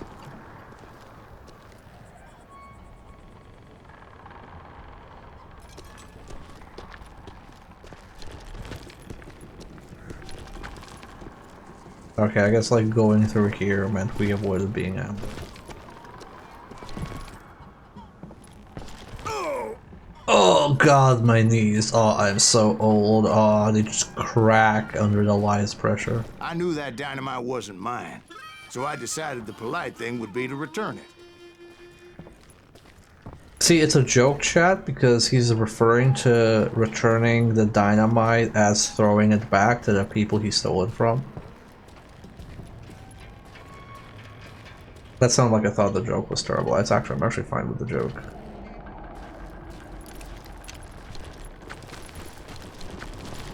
An okay joke.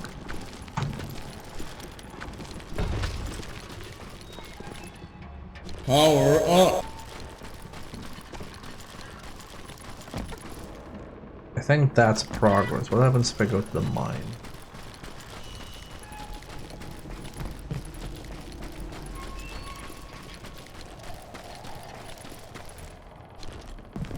Nuggets?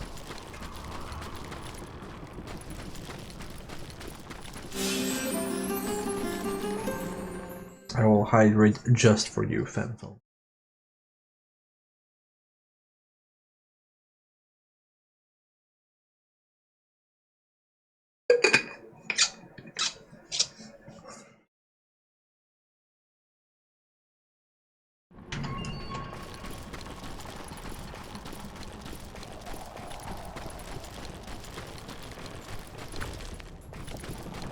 No nuggets here.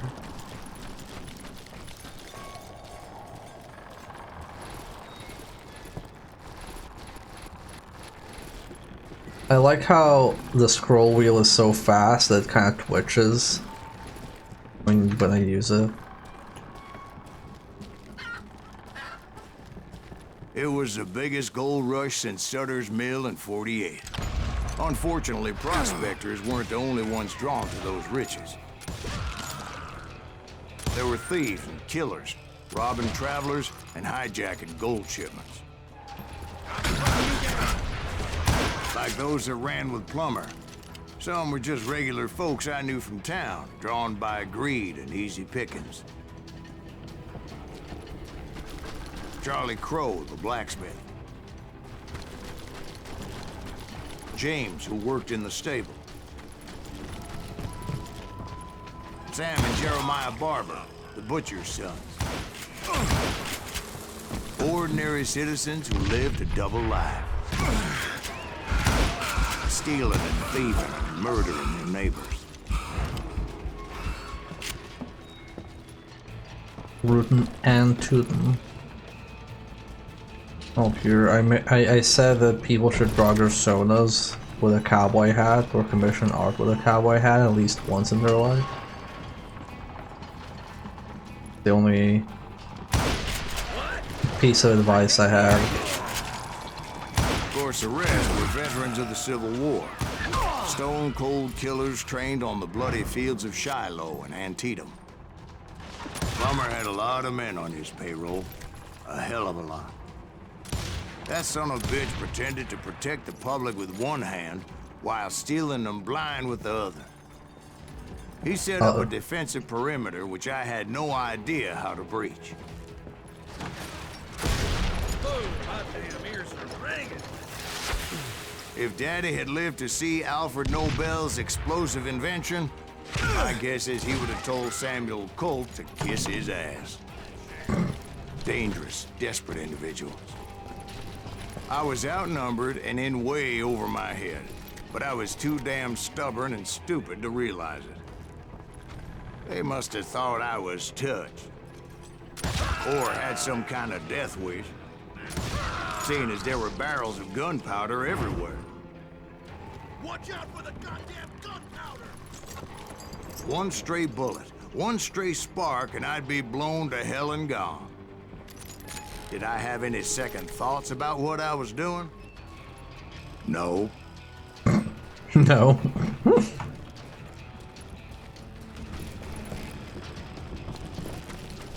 Did I regret putting myself in a terrible situation? No.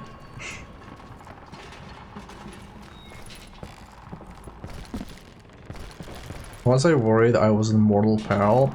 Not really. You can make it a Halloween costume picture if you want. It's almost time. Well, no. Halloween is where I can openly be a werewolf and nobody will judge me. I finally made it past and headed on to meet my destiny. Unlike other days where, other months where if I'm a werewolf, people will judge me. Ooh, cowboy werewolf, I like that. Who's judging me? Society. Because instead of reflecting themselves, they blame the beasts.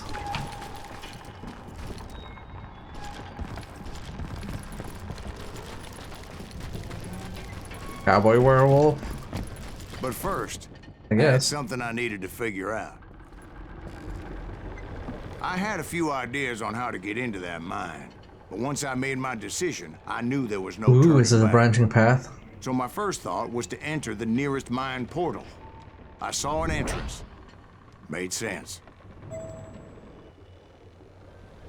It was the quickest way in, but that also made it more dangerous.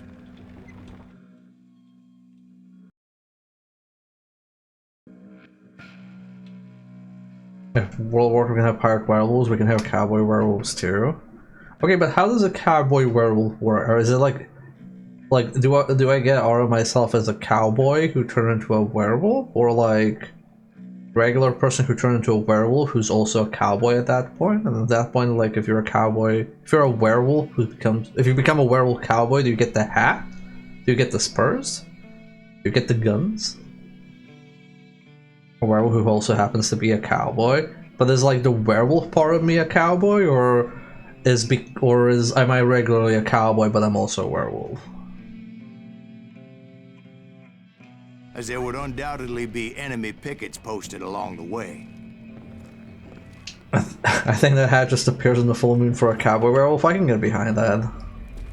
You're only both on the full moon.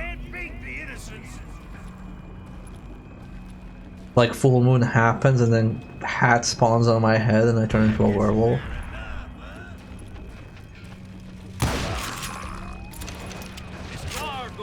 Yeehaw at the moon.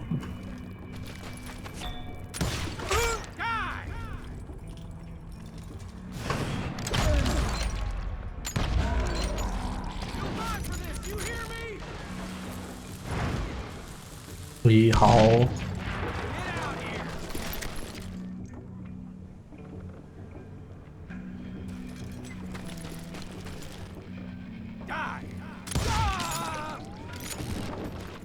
Man, the guns feel so good in this. Besides, once you enter a mine like that, it's easy to get all turned around. And that confusing maze of corridors wouldn't even be the worst of it. Some of those shafts could be as deep as hell.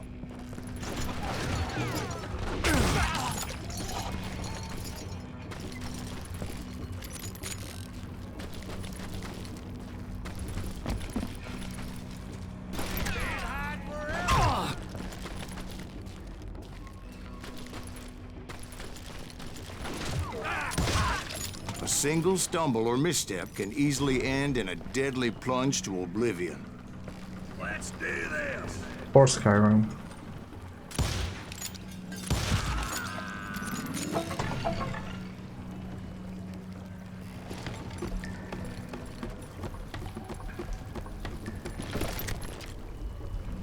But yeah, I actually do not have any Halloween art planned.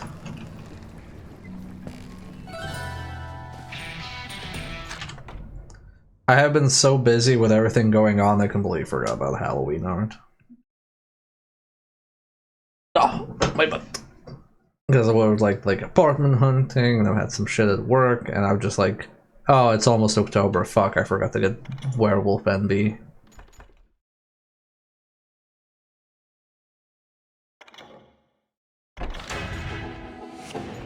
There we go, we got the legendary rifle and hand death. Pressing and holding Q will eat up all your concentration chains for marking over enemies for execution. Here we got the golden rifle.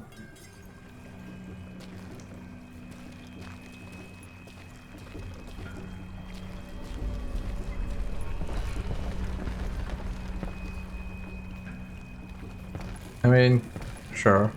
I mean, I usually just get profile icons. Oh no. Stuck. NB stuck. Oh no, NB unstuck. But yeah, I usually just get profile icons when it's Halloween. I have Werecritter versions of like all my Quick previous reflexes sonos. often make up for a lack of common sense. Luckily, I was never one to be easily bushwhacked.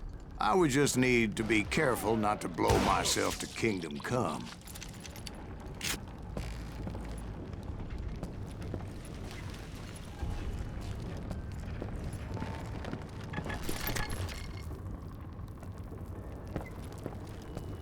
Nuggets somewhere nearby. With all that gunpowder and dynamite everywhere, a body has to know what he's shooting at.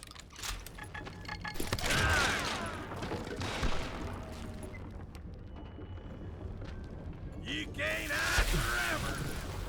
Oh, that might be a problem. I thought I could go back. Takes is one tiny spark, and boom.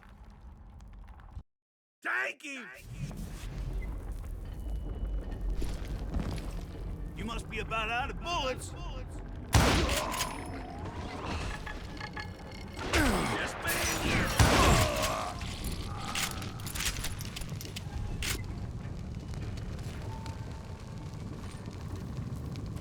Okay, there's the nugget. Gold rush is typical of the 19th century, where large-scale sudden migrations to often remote locations where gold-bearing deposits were discovered. The largest and most famous was the California Gold Rush of 1848. John W. Marshall found a gold nugget at John Sutter's sawmill in Coloma, California. News of the discovery spread quickly, and people flocked to California from all over the world for a chance to get rich quick. Logging camps and military forts emptied out, sailors jumped ship, farms and businesses were abandoned. Over 300,000 people came to California. These 49ers traveled west overland on the California and Gila River Trail or by sea around Cape Horn at the far southern tip of South America. Most who made their fortune did not discover gold but preyed upon those who came west hoping to strike it rich. The history of the Wild West is rife with similar gold rushes. One of the largest was at the Pikes Peak Gold Rush. An estimated 100,000 prospectors flooded into the Rocky Mountains between 1858 and 1861. Jesus Christ. When the Colorado Territory was established. Another famous example was the Black Hills Gold Rush of the late 1870s. Thousands of prospectors followed the Custer expedition deep into Indian Territory. The city of Deadwood, South Dakota was established nearby and to this day is a busy tourist town and also a TV show, complete with saloons and casinos. It's famous for the fact that one of the frontier's greatest gunslingers, Wild Bill Hickok, died there in a saloon, shot in the back of the head while playing poker. Yeah, this is an educational game. Bannock, Montana. Currently a well-preserved ghost town in Beaver County, it's famous for what happened from 1863 to 1864 when the local sheriff, Henry Plummer, was accused of being the ringleader of a mysterious gang known as the Innocents. Some believe they were responsible for nearly 100 murders. A citizens group known as the Montana Vigilantes summarily hanged 22 people for those crimes, including Henry Plummer himself. Bannock, founded in 1862, was named after the native Bannock tribe in 1864. It briefly served as the capital city of the Montana Territory. It remained a mining town until it was deserted by its last residents since 1970. During its prime, Bannock boasted a population of over 10,000 residents. There were 3 hotels, 3 bakeries, 3 smithies, 2 stables, 2 meat markets, a grocery store, a restaurant, a brewery, and a billiard hall, and 4 saloons. Do you think that the 2 meat markets were like rivals and they were friends with the grocery store owners, or like the 2 meat market owners would just go to the grocery store owner and just rant about each other all the time? I like to think that's what happened.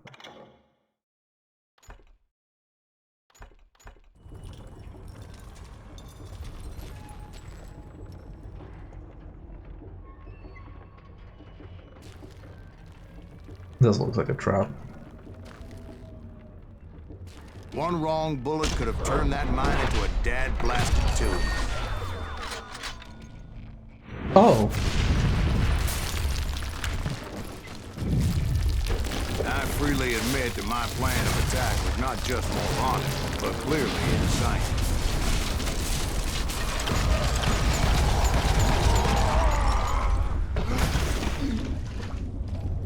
Shoutouts to this man.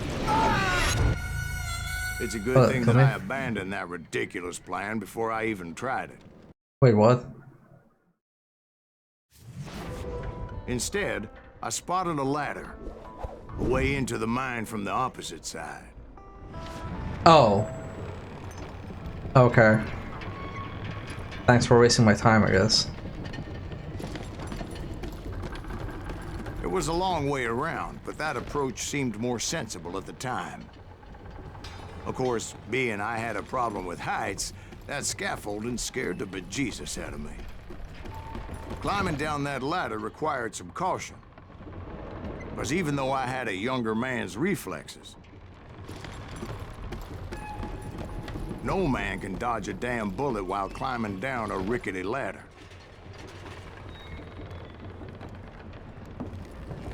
No man can outsmart I needed bullets. to make a leap of faith, which ain't easy when you're suspended between heaven and hell.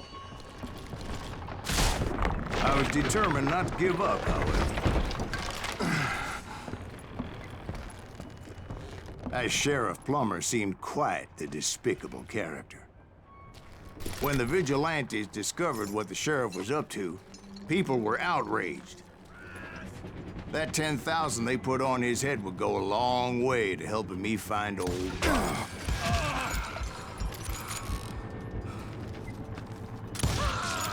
God, this game slaps. And I had made it my mission to settle that score come hell or high water. Die to the hell or high water. I love that phrase. Time to blow your shit up. How about I blow your nostrils out first?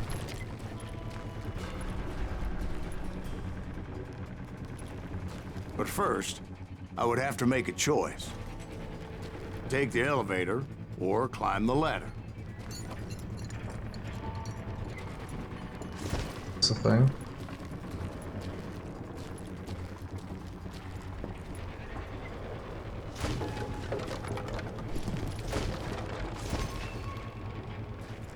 Okay. Oh, I had to crouch. Nuggets somewhere nearby.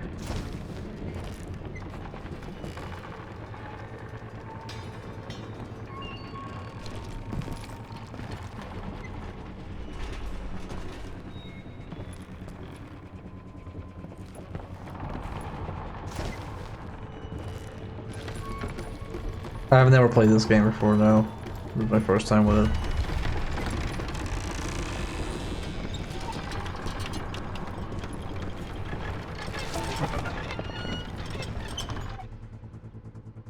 Henry Plummer. He was born William Henry Handy Plummer in Addison, Maine in 1832. At the age of 19, he headed west for the goldfields of California. By all accounts, Plummer cut a handsome figure and was quite handy with a Colt. Within 2 years, he owned a mine, a ranch, and a bakery in Nevada City. In 1856, he was elected sheriff and city manager. But that next year, Plummer killed John Vedder, the husband of the woman he had been seeing on the side. Sentenced to 10 years in San Quentin, the governor subsequently pardoned Plummer as he was suffering from tuberculosis. Plummer's trail eventually led him to the goldfields of Bannock, Montana, where he was promptly elected sheriff. Crime was on the rise in Bannock as a gang of bandits known as the Innocents were attacking miners and hijacking gold shipments. The locals organized a group known as the Vigilantes to go after them, and the leader of the Innocents was discovered to be the sheriff himself, Henry Plummer.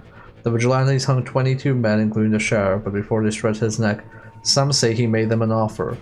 Give me 2 hours and a horse and I will bring back my weight in gold. Could he have said such a thing? Who's to say? Some historians believe that Plummer may have been an innocent victim of the Montana Vigilantes. Some even say the Innocents never existed at all and that the Vigilantes were the actual bandits. We'll probably never know the truth as to whether Plummer was a hero or a killer. Yeah, I've never played any of the Juarez games.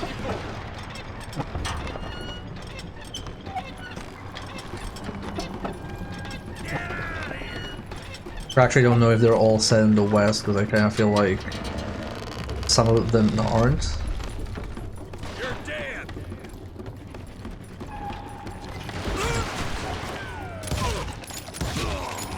Like, there's one called the Plummer Cartel. was a mad dog killer, and the people of Nevada City deserve it. Nevada City? Well, I thought Plummer met his maker in Bannock, Montana. Right, well, he was the sheriff of both places at one time or another, but that's neither here nor there.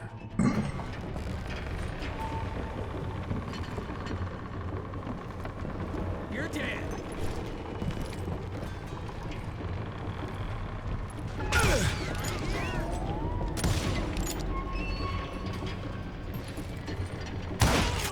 The point was, taking him down would save a lot of lives, including my own.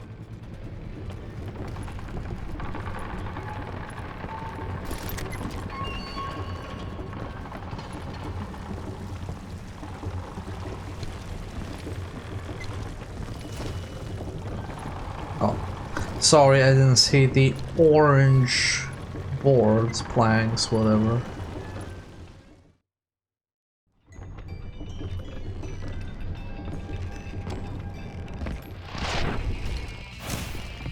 Lawman. Outlaw. Scalawag. Henry Plummer. Why does he look like Abraham Lincoln? But like, he's a platinum boss, Abraham Lincoln. Well, this day is just getting worse and worse on you. Hey, Henry Plummer was clearly unhinged, and I could see right away that this was gonna take some doing. this cocksucker is smarter than he looks. They're gonna blow you in a million pieces. Come on, Joyce! Take this cocksucker out!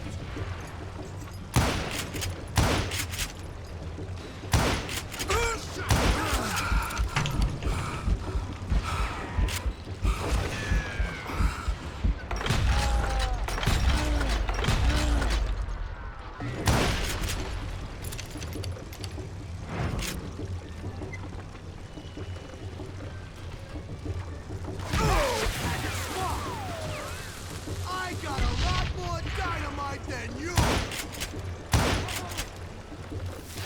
Run! Lucky shot! No blood money for you today! Keep pissing me off! See what it gets you! You kill him, or I kill you! You can shoot, but can you aim?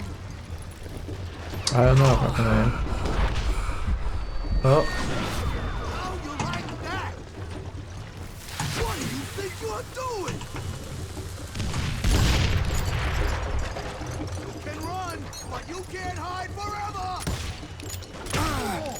I can shoot too! Show off! Fuck. I'm dead.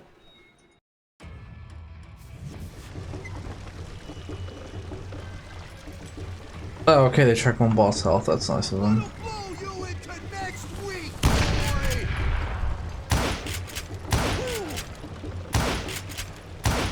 I'm going all medieval on your ass!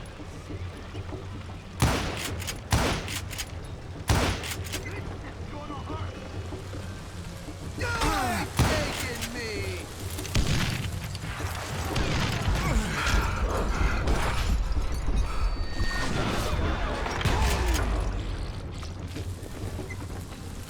I can shoot too! Damn it. See it.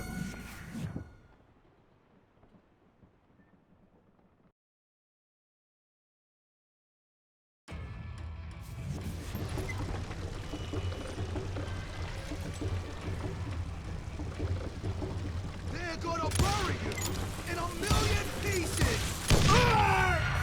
Damn it. I shot too late.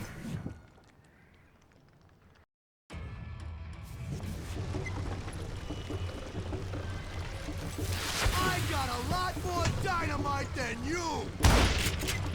Bastard! Oh! You ain't beefing me! Who said you could throw dynamite? What do you think you're doing? There we go. So that's how Henry Plummer died. Him and his crew were worth their weight in gold.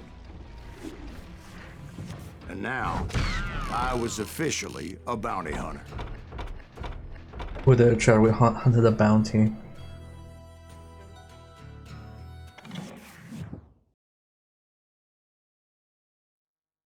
So, did you finally go after that Bob feller? Well, I heard word he was in Kansas with John Wesley Hardin. So that's where I went. Where in Kansas? Abilene. Why do you ask, Ben? No reason. Was Hardin as fast as Ringo? Ringo was fast. Has but been one of the John people Wesley we're was hunting as to kill. fast as the devil himself. John Wesley Hardin. I wonder if Ben's gonna be like, oh, the last fight is the duel with Ben, because he's like He killed our his first bounty. man at 15. From that day forward, he had a price on his head and wouldn't back down for nobody, not even Wild Bill Hickok himself.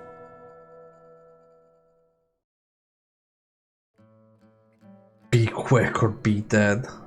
Or as the Guilty Gear song goes, be just or be dead. Brackets Holy Orders. No, actually no, it's Holy Orders brackets be just or be dead.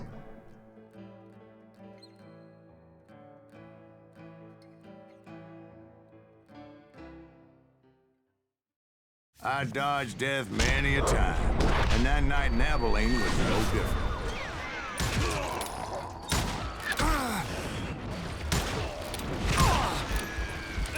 I was there with the intention of finding that bastard Bob and collecting the bounty on John Wesley.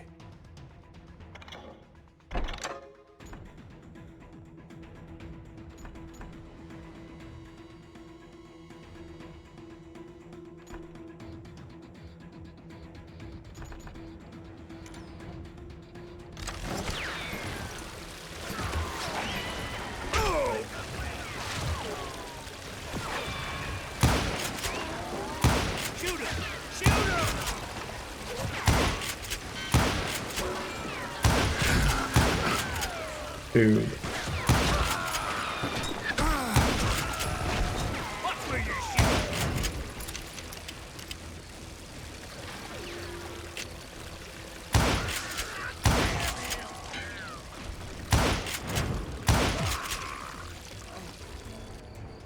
Where are you at? Come out, you yellow bastard! Time to die! Okay. So I'm getting an ad warning, chat, so I'm gonna be running a 3-minute ad, so hang in there and we'll be back to Rootin' Tootin'.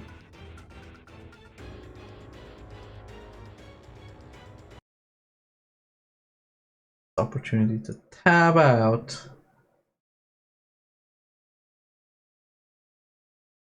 Oh hey, Seribot is back. Hello, Seribot.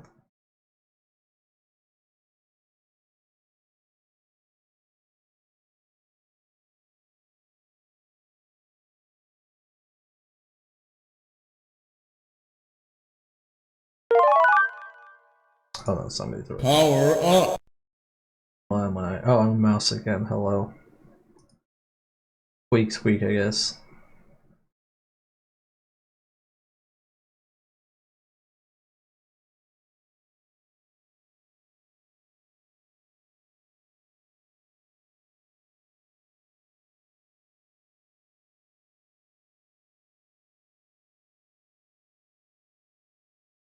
Damn, is that a joke? A jest of the highest caliber? Damn.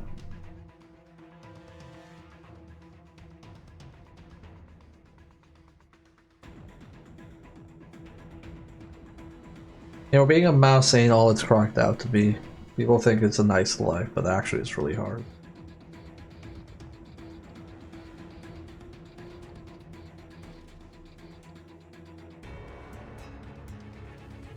People just expect you to be nice all the time.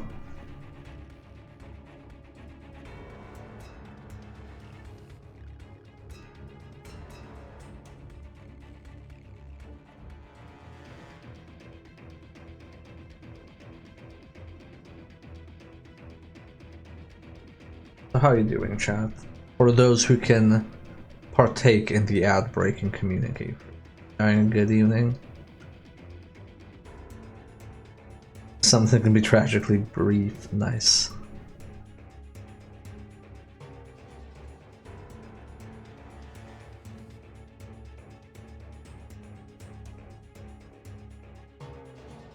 I told a terrible joke at work that I heard from a video game that Torpid was streaming. Okay, chat. How much does a pirate hearing aid cost? Who knows?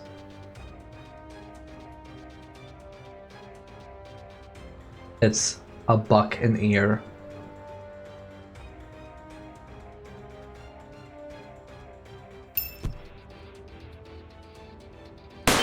Ah! Fuck.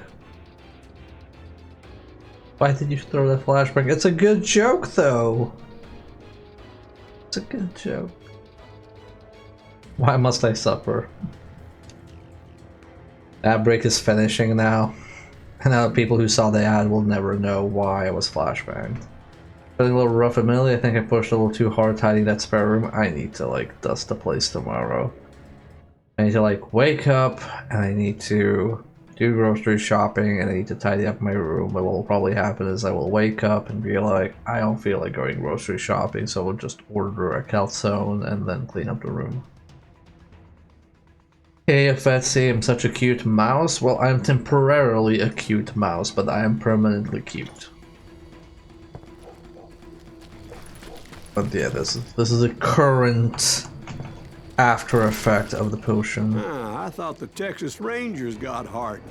Yeah, that's what they want you to believe. It was cold in a witch's tit and a brass bra that night as I fought my way past his loyal compadres. Witch's tit and a brass bra. Holy shit. I'm writing that one down. Mouse that's new? No, we had mouse for like 2 months maybe. No, a month. How am I? I'm doing alright. I'm glad it's Friday. I've been appreciating my weekends and my time with my friends and loved ones more. So it's good when there's weekends because I can spend more time with them. That's not real. Nah, that phrase is real. It's real now, sorry. To the very same saloon we're sitting in today. Look Very around and sexy. imagine this place painted in blood. Hardin was waiting for me, and Wait, what? Oh, I don't get to, like, explore it? Okay. wait, I'm jumping the gun here. Let me back up and give you some background on this sumbitch. He Okay. deserves that much. Don't you think so, Ben? John Wesley Hardin was a killer. By the end, he confessed to taking the lives of 42 men. He was a bona fide folk hero by then, and had amassed a gang of armed miscreants and other assorted thugs. He and his men set up camp outside of town, and I was hoping Bob was among them. Yeah, I think Ben might be our mark. It's cold out here. I'm freezing my giblets off. Ain't right we gotta stay out here keeping watch like this. Ain't no bird stupid enough to go after Hardin anyway. Better 3 hours early than a minute too late. God damn it! Shoot that son of a bitch! They didn't ask why I was there. They knew. As most of them were wanted as well. I figured Hardin was here somewhere, but to get to him, I'd have to get past his gun hands. I had to spill a lot of blood to find out Hardin wasn't in that camp. He was carousing in town with his closest friends. Hardin's boys apparently didn't want me to reach the Bull's Head. Next, a cowboy hat. The object most often associated with the Wild West is the percussion cap revolver invented by Samuel Colt in 1836. This revolver, along with the Winchester repeating rifle, was the preferred method for dealing death in the latter part of the 19th century. The first revolvers were front-loading models. Black gunpowder was inserted in the chambers of the cylinder and then covered with lead bullet. Rammers were used to keep everything in place. All that was left was to place percussion caps on the opposite end of the cylinder. Because of that, the early revolvers were known as cap locks, with a cap and the ball inserted separately. The Colt Patterson and its later incarnations were examples of that design philosophy. This includes the Walker, the Dragoon, the 1851 Navy, while Bill Hickok used a pair, the Model 1860 Army, and others. The Remington Model 1858 was a unique design because it allowed for the replacement of empty cylinders for loaded ones in the midst of a fight. Later models used integrated cartridges and ammunition, eliminating the need to load each component separately. The Smith & Wesson Model 3 was such a design. One of its variants is known as the Schofield revolver, and so were Colt's more advanced products. Revolvers also evolved from single action, where the cylinder had to be rotated, manually cocking the gun, into a so-called double action, where the trigger mechanism would also cock the gun and turn the cylinder with a single motion. One thing that remained unchanged throughout the history of the Wild West. In the hands of a skilled gunman, revolvers were deadly weapons. Yeah, that's the XP Some we're were getting. hightailing it into town to inform their jefe of my unwelcomed presence. You know, it never occurred to me that Jefe was written with a J, but it makes sense because it's Spanish.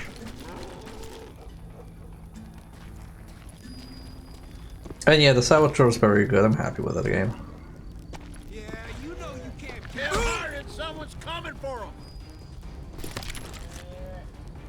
Stop that sumbitch! Let the boys know we got another law dog. You bastard!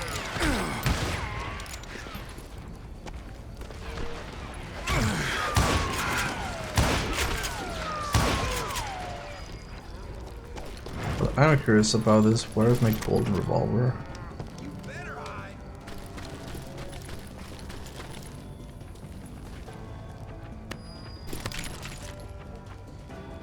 Show him how to die. Yeah, that's not the revolver. Ah, fuck. I didn't dodge properly.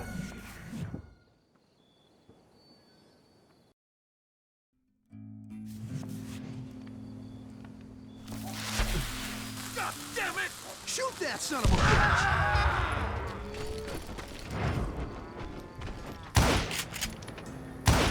Now you're really pissing me off. Oh, that's a double kill? Nice.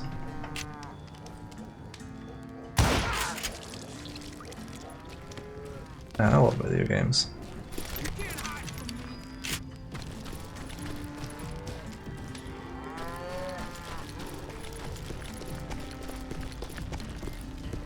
Tell Hardin someone's coming for him. Kill them all. Stop that sumbitch! I wondered if Bob was among Let them. the boys know we got another law dog. You better hide.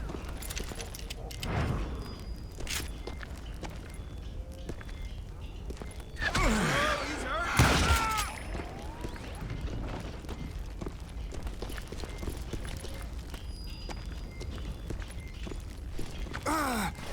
Oh, minis.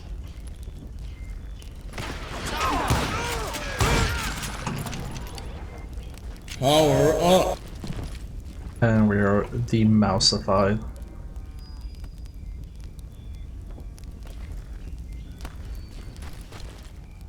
Okay, there we go.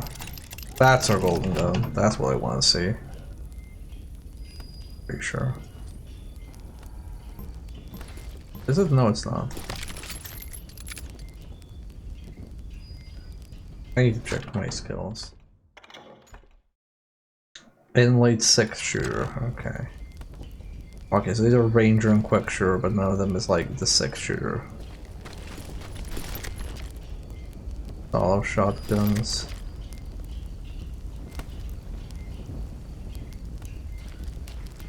Something you can dual wield.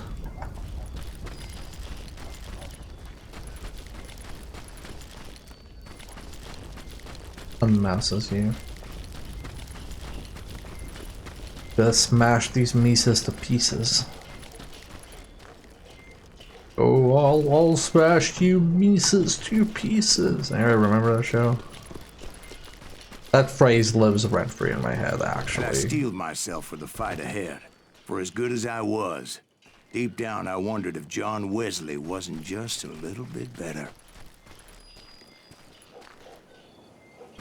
It's from one of a billion Hanna-Barbera cartoons.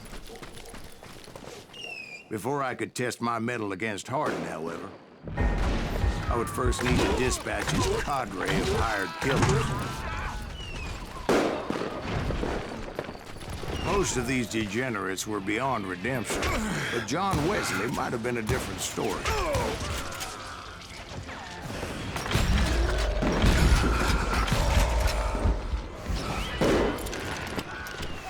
I didn't learn until later that that night was in fact his birthday celebration.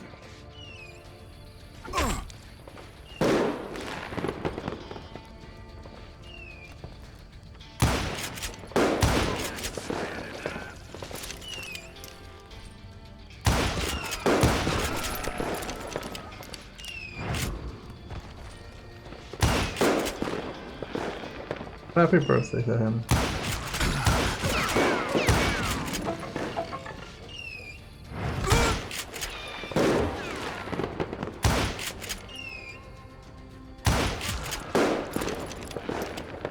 I think I already mentioned that I found Hardin in this very saloon.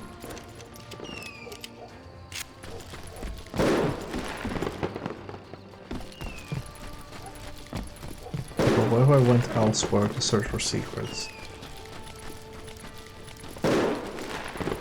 You're dead.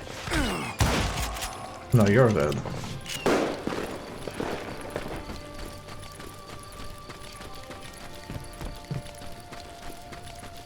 How's the games with infinite sprint? My favorite gender. Yeah, this game has some skill points we can get. Pretty good stuff.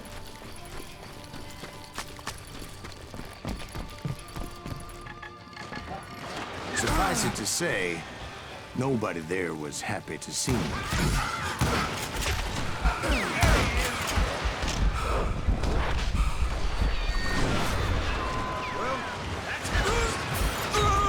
I tried to press Q for the like super ability, but apparently it didn't work.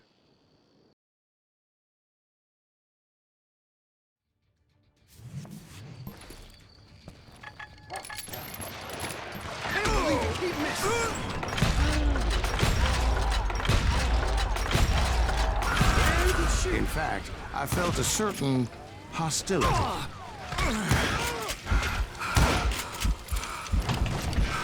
Hold still.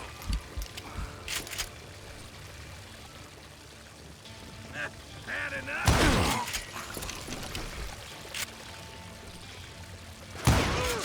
I was disappointed that neither Bob nor John Wesley were among the dead.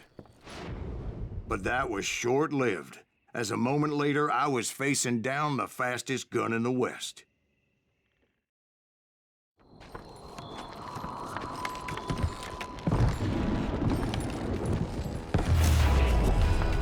First kill at 15. Killed a man for snoring.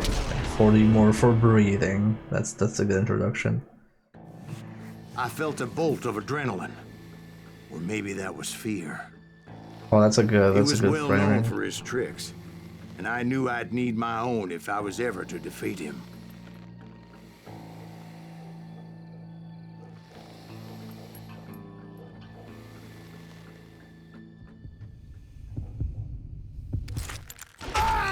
Oh damn, that No, was wait. fast. He didn't hit me then. I'm sure of it.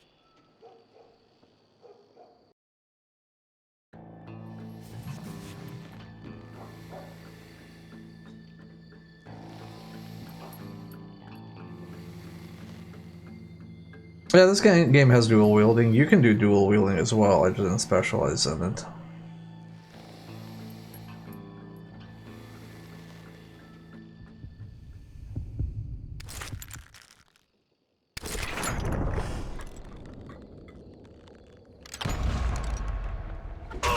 Ah shit, I didn't dodge properly.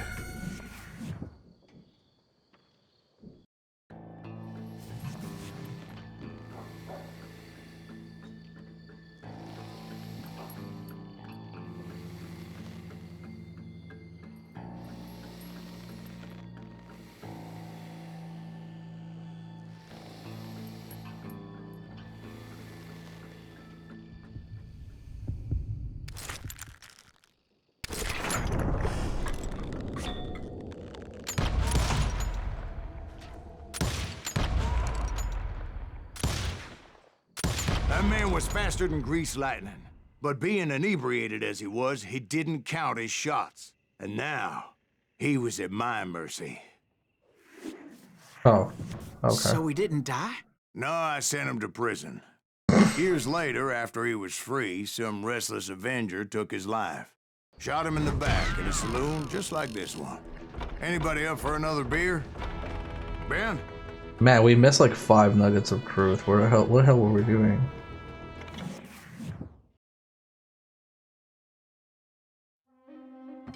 Thank you, darling. Yeah, some say revenge is a dish best served cold.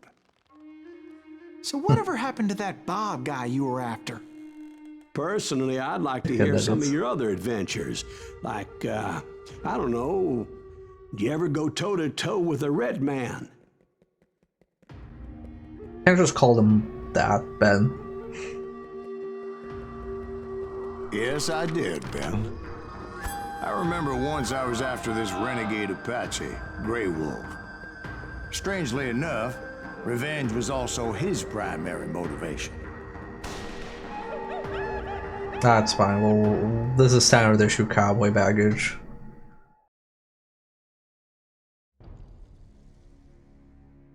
Not that it's okay, but it's just like, this just comes with the genre.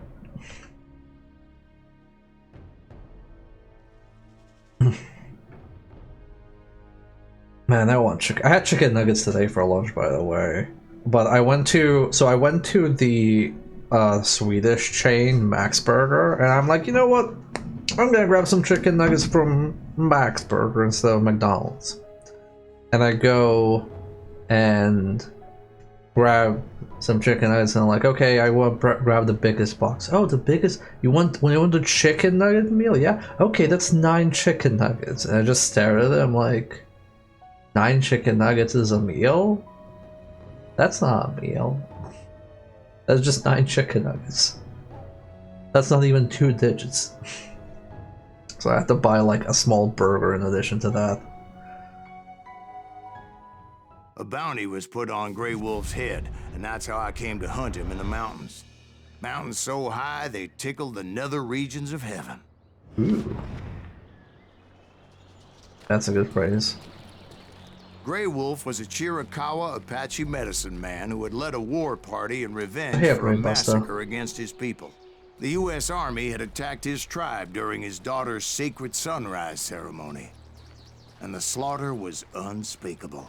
I understood his anger, as there's nothing more traumatic than seeing those you love die in a cruel and painful death. I think 12 chicken nuggets is an acceptable meal. If you have Right like from a the side. beginning, I couldn't shake the feeling that Grey Wolf was watching my every move. Fried chicken nuggets is He like led a the band of big young order for Apache me. warriors who wanted retribution and were more than willing to die for him.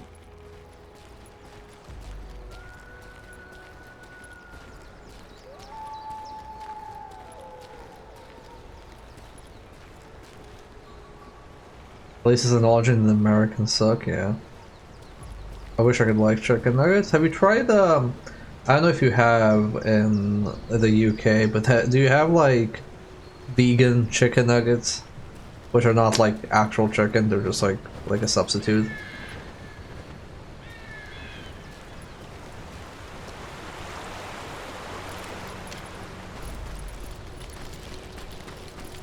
Yeah, plant-based. Because we have plant-based chicken nuggets. And... oh. Honestly, I like the plant-based stuff because it stays close enough to the real thing. They saw me before I saw them. Oh.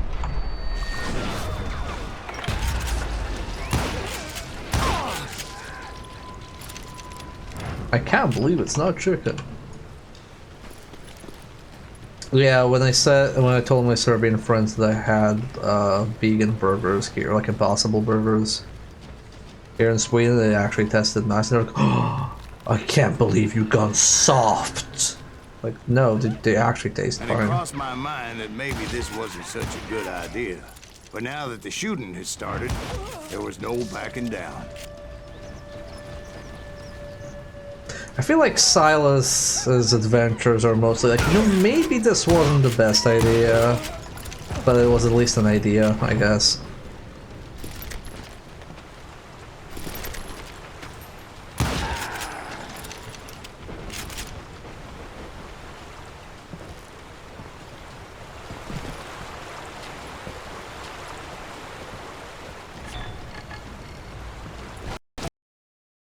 Oh no, don't crash. Oh no.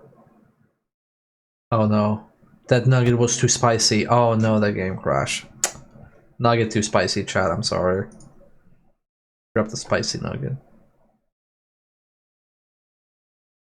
I'm too committed to this shit to stop now, yeah. My take is that they should use that stuff to make new kinds of food instead of making something that's always going to be an inferior imitation. That is a fair opinion. I also had somebody who's vegan once tell me that they don't like substitutes because they taste too much like meat, which is also a fair take. Let's continue. I get belly cramps when I eat plant-based burgers from a few places, like really bad kind of belly cramps. Oh, I'm sorry. Bad to say about that. More like no get. It's fine. It's a game from more than a decade ago. One crash is not... we can survive one crash. On a custom engine, They saw yeah. me before I saw them. On a custom engine that has crouch toggle and borderless windowed mode. Crisis. Fucking...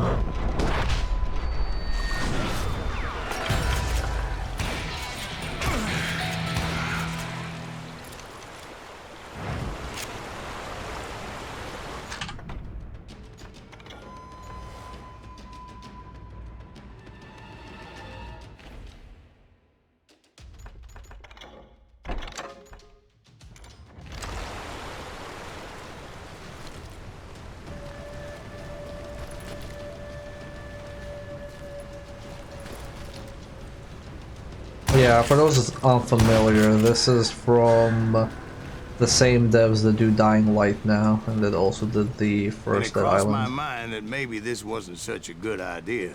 But now that the shooting has started, there was no backing down. To be fair, I'm enjoying this infinitely more than the first Dying Light. I did not like the first Dying Light.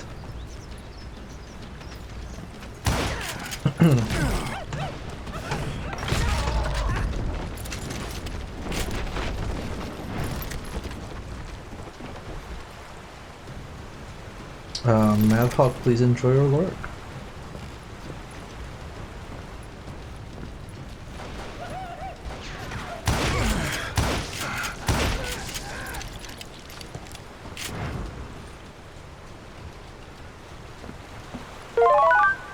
Oh, okay, we have not collected. Oh shit, we're a shark.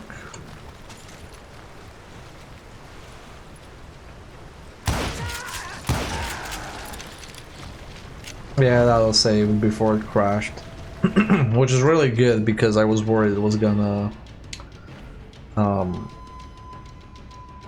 like save over the crash and corrupt the save. Alright, we do have a nugget of truth that we didn't read. Bigger. Oh yeah, that works now. Now it is correct. Yeah, I don't know which one we got. Homeless rollers. Kid, Ringo, rural, Native Americans. This is the one we got. Native Americans are the indigenous people of North America. They are composed of numerous distinct Native American tribes, some of which survive to this day as cultural and political entities. According to the accepted theory, migrations of humans from Eurasia to the Americas took place approximately 12,000 years ago by the Bering Land Bridge.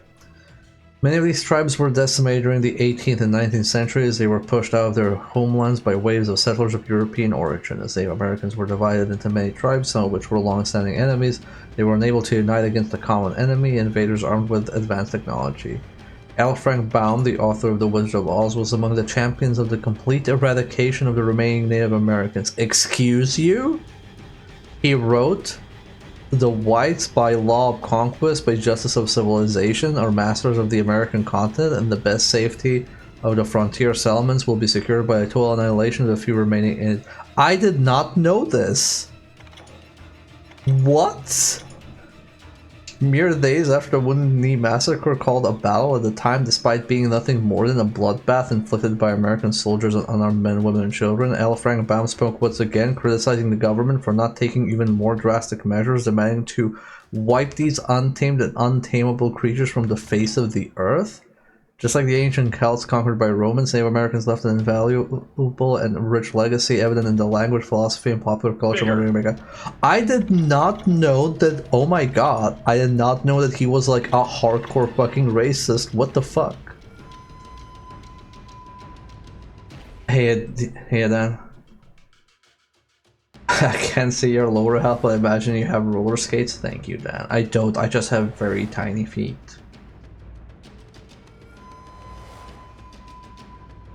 Bigger.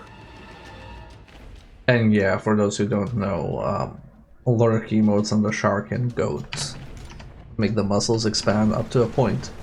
Very subtly. You can also throw money at it. It was rugged country, the winter home of the Chiricahuas, and that's why they had retreated there. Okay, so Lolo, yes, but there's racist, and then there's like whatever we just read was. That's like some hardcore shit. That's like some super hardcore shit. That's like, you know, oh, H.P. Lovecraft wasn't racist, he was like turbo racist. Yeah, turbo racist. I like the term turbo racist because it's just like, what else you're gonna call it? Jesus Christ. Racist on cocaine. I think he'd probably cool it a bit if he was on cocaine, to be honest. He'd like mellow out from it. I admit to having some regrets about going after them the way I did. But then again, I got a lot of those. Well, at least Silas isn't a complete piece of shit.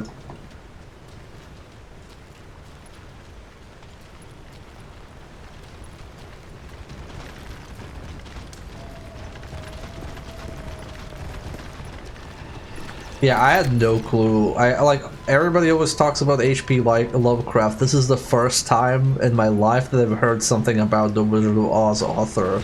Because, you know, I don't particularly think about the Wizard of Oz author. Because I didn't expect I would need to think about his stances. Because I didn't know he had that many. He had time to reflect.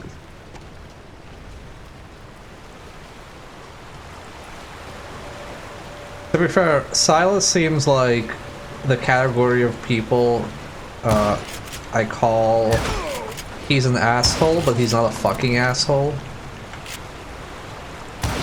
That's generally the barometer I have for like anti-heroes. Did you find Grey Wolf? Not at that moment, but I did find the entrance to their hideout.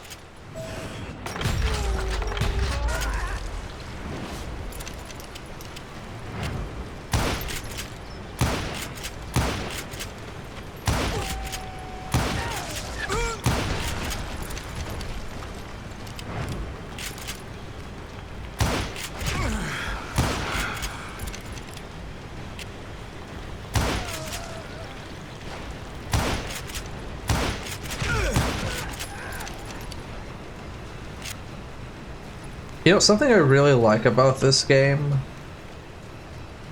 that they captured really well, I like how it plays like a gallery shooter or a light gun game almost, but like with freedom of movement.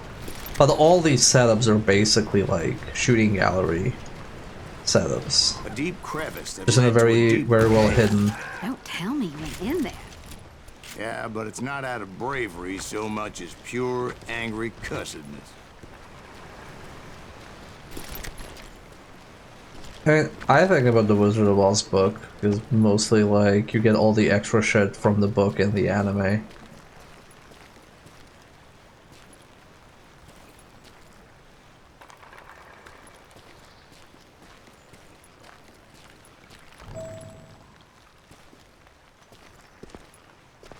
They should make this type of game, but for like as a Wolfenstein spinoff.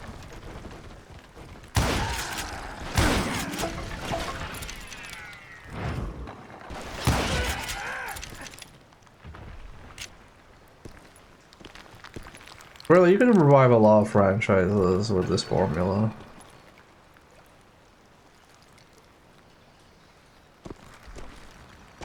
See, back then, I had a stubborn streak a mile wide, and I wasn't about to back down. So it was like pitch black in there? Actually, it was pretty well lit, as they had torches on the walls. Ooh. An RE Survivor style game with this kind of format would be interesting.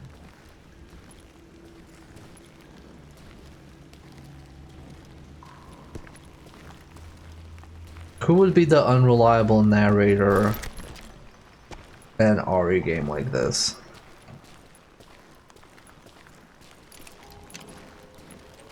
Everybody in that game is so prim and proper. Wesker? Ada? You know what, Ada? Ada, I believe Ada. Ada like doing a report but like embellishing the truth. Oh, no. Okay.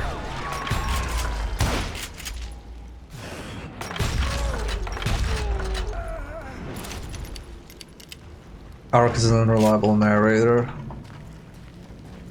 I guess.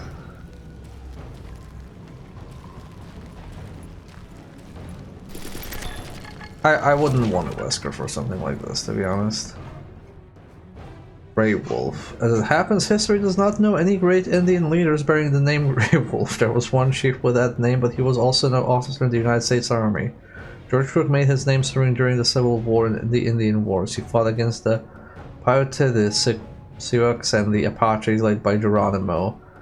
The latter, as a token of respect for Crook, nicknamed him Nanten Lupon, which means Grey Wolf. Crook was outraged at the imprisonment of the Chiracoa Apaches who served the American Army faithfully, only to be incarcerated alongside Geronimo's rebels. Crook made numerous appeals to Washington, but as was to be expected from the US government at the time, they had no effect. I can go without the "at the time" part, I'm sure. Jake would be fun. I feel like because you need like somebody. Well, you don't need like a laid-back person for an unreliable narrator, but I think you need somebody who's kind of charismatic, and I don't think Jake is that charismatic. Jake is very much just like angry all the time.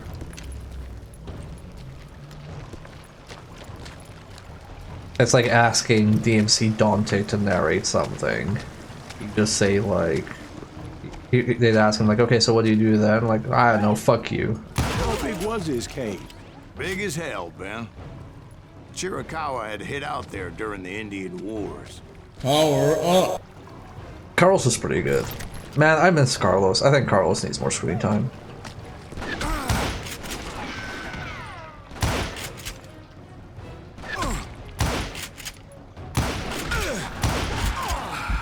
Okay. Take a breath.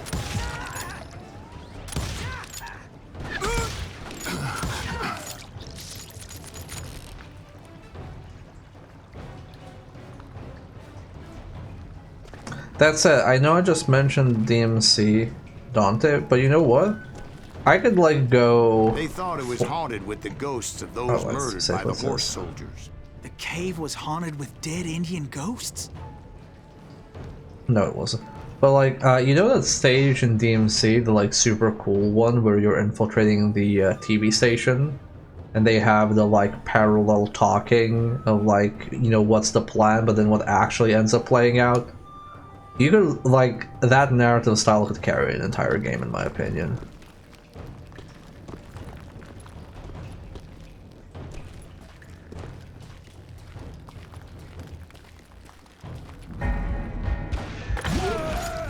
To be honest, I was more concerned with the live ones than the dead ones.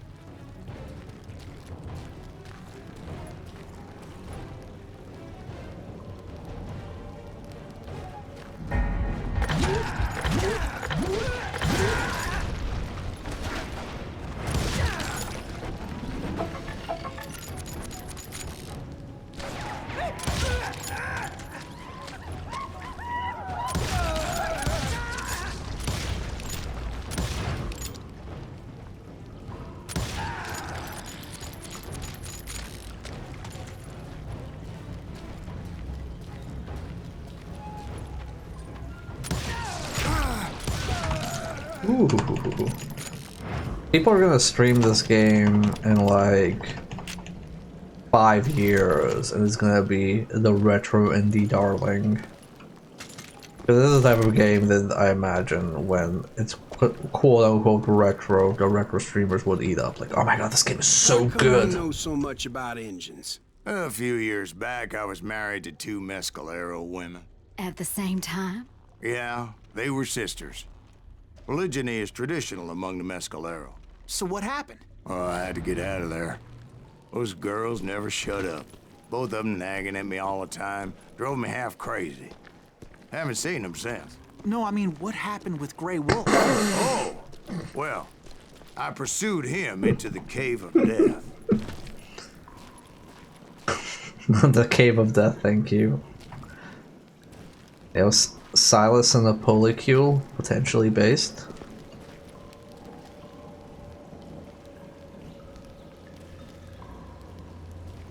Of people separated from the rest of the franchise. I mean, this is the last entry in the Call of Juarez series, but I believe Techland owns the franchise now, because it belonged to Ubisoft and then they bought it back, but they haven't done anything with it, right?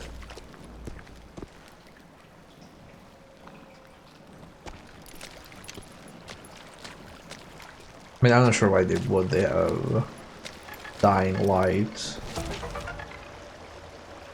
which earns them all the money ever. The oldest of the McCullough brothers, he and his brothers were sons of Georgia landowner who fought for the Confederacy in the Civil War. His father died at Antietam, and he and his brothers continued the fight. During the Battle for Atlanta, he was demoted for insubordination. After the war, he made himself a name as a gunfighter famous for his ferocity and the antique conquistador's cuirass he wore as a breastplate. Okay, that's kind of badass. He killed many men to make that reputation and is most well known for his feud with the infamous Juan Juarez Mendoza. Mendoza had Alcazar outside of Juarez, Mexico, and ran an army of bandits that terrorized the border for years. After years of working as a hired gun, drifting from town to town, Ray McCall found his calling and became a pastor, leaving his violent life behind. However, his destiny was not to be one of peace, as he picked up his pistols again late in life to hunt down his nephew, suspected of killing his brother and wife. He died in 1884, killed by the same Juarez Mendoza with whom he crossed paths with years before. His only consolation was the knowledge Mendoza would surely follow him to the gates of hell. Surprisingly, the history books are silent on the subject of this extraordinary man, the gunslinger preacher Ray McCall. Is this guy like from the Call of Juarez games? Previous game reference? Okay, cool. Sorry, I was reading the lore, not the chat. I'm about to say, like, who the fuck is this guy? He sounds cool as fuck. I'm like, oh, he's fake. He's a player character in 2 of the games. They're banking on Dying Light for some reason. I mean, is it for some reason? Dying Light 1 did well. Dying Light 2 seems to have done well. Unless they're tired of Dying Light. I don't see why they want to make more of it. I came upon this flooded grotto, and that's when I saw him. He came to me unarmed and unafraid. His voice echoed in the shadows, and I sensed he meant me no harm. You carry great darkness in your heart, and if you do not release it, it will claim your soul. The sound of his voice put some kind of ancient Indian spell on me. Okay. As his story unfolded in my mind. You will come to this place again and kill many more men, and the darkness will grow until it consumes everything that you are. The soul would have no rainbow if the eye had no tears. Yeah, that's a good phrase, though. He said I was a great warrior, a coyote man, unequaled by any other pale-faced warrior, something like that. The snakes will bite shadows of your past until a venom poisons your heart, and an echo of the song of the dead summons the spirits deep from within the mountains. I didn't quite get what he was saying, but there was definitely snakes. And indeed, his warriors surrounded me and attacked me like hungry wolverines. They couldn't stop me, though, and Grey Wolf wasn't in the mood for idle talk.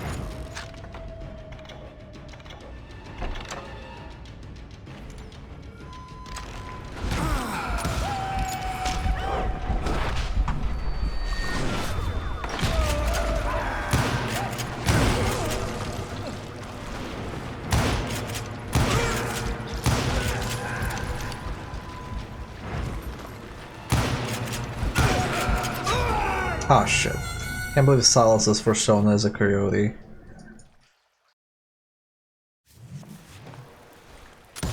Well, I guess he's a bounty hunter, so I can kind of believe it.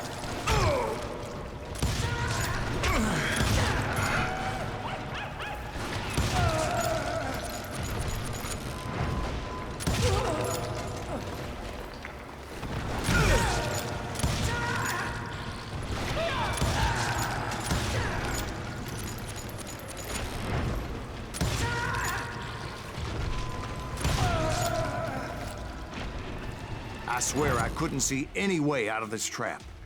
But suddenly, one just appeared. Kind of like a miracle.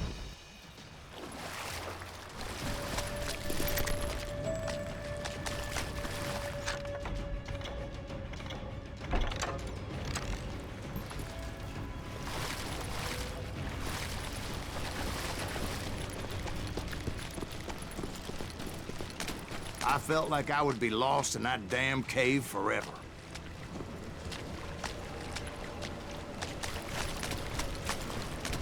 Finally, I found myself back outside, perched on the edge of a precipice, overlooking a thundering whitewater river. To get where I was going required several leaps of faith, but no way in hell I was turning back.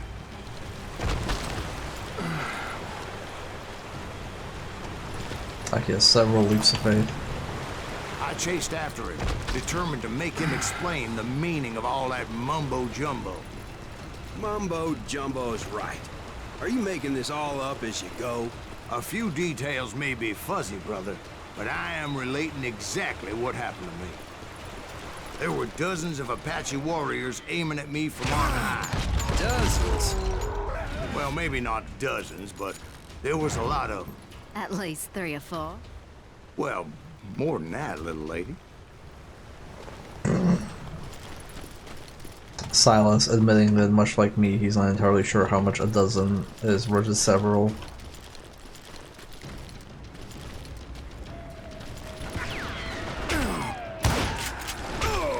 Ow. Thank you for the big emote. Green herring. 3 and 4. 3 and 14. Yeah, where is this dude? Oh, there you are.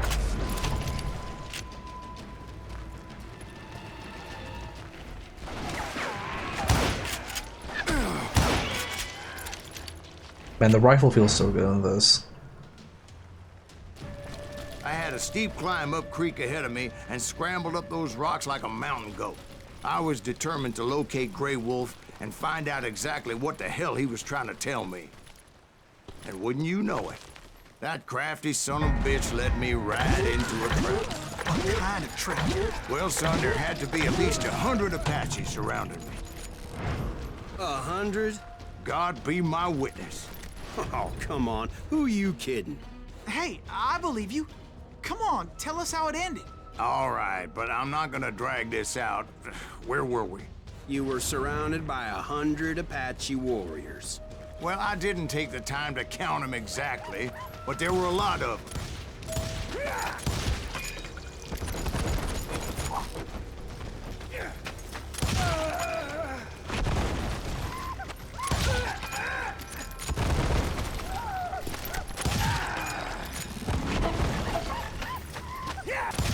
Silas also admitting that he doesn't know how much 100 actually is.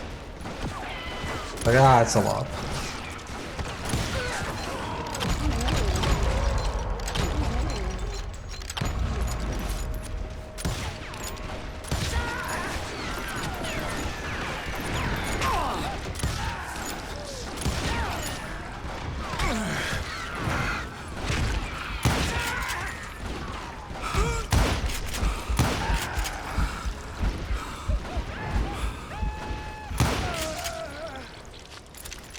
And in the end, a path appeared before me that I had not seen before. Okay.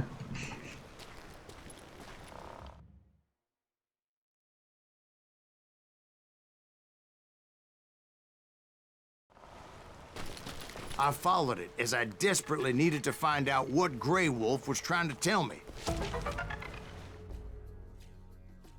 Hey, we're American heroes. Spotted elk, also known as Bigfoot, was a I gotta mispronounce this. Miniconju Lakota Sioux chief who bravely fought the white aggressors. He died, like many of his brothers, on December 29, 1890, in the so-called battle known today as the Wounded Knee Massacre. Cochise of the Chiricahua Apaches, known among his people as Adatlichi, was a war chief who led a long campaign against the United States Army. He evaded capture many times and continued raids against white settlements until 1872. A treaty was negotiated by General Oliver O. Howard, and Cochise ended up on a reservation run by his only white friend Tom Jeffords. He died in 1874 of natural causes, and his descendants are said to currently reside at the Mescalero Apache Reservation in New Mexico. Now this gets more and more fantastic, so we can bait whoever his mark is. Wow, NB, you did miss that one. I don't know how I missed that. I'm a streamer, I don't pay attention to video games. Gatley was Cochise's successor in a way, known better as Geronimo. He won numerous victories over long years of fighting. Mexican soldiers killed his mother, wife, and 3 children in 1858. Jesus fucking Christ. He vowed revenge, and as a war chief, he constantly raided Mexican provinces and their towns, and later American settlements across Arizona, New Mexico, and western Texas. He surrendered to U.S. authorities in 1886 and became somewhat of a celebrity, even appearing in Wild West shows. But he was never able to return to the land of his birth. He died of pneumonia in 1909 and confessed to his nephew that he regretted his decision to surrender, saying, "I should have fought until I was the last man alive." Cool. Sitting Bull, or Tatanka Iyotake, the victor of Little Big Horn and later a performer in Buffalo Bill's Wild West show, was Hangpapa Lakota Siwak's holy man who led his people against the encroachment of the white men. He was killed by 2 Indian policemen in the service of the United States government during an attempt to arrest him and prevent him from supporting the Ghost Dance movement. Those and many other Native Americans were forced to live in an impossible world. Their lands and way of life were stolen and replaced with a world they didn't understand or want any part of. They were murdered both by bullets and blankets infected with smallpox. They died from disease and starvation and exposures. They were shunted onto reservations. Today we recognize the destruction of the Native Americans and their culture as the genocide that it was. Fortunately, history has not forgotten them, and now we can celebrate them as perhaps the only authentic heroes of the American West. Damn.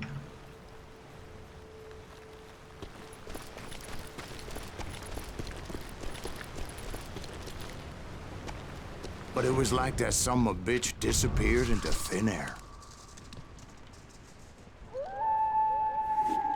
Damn, TF real. Never did find him.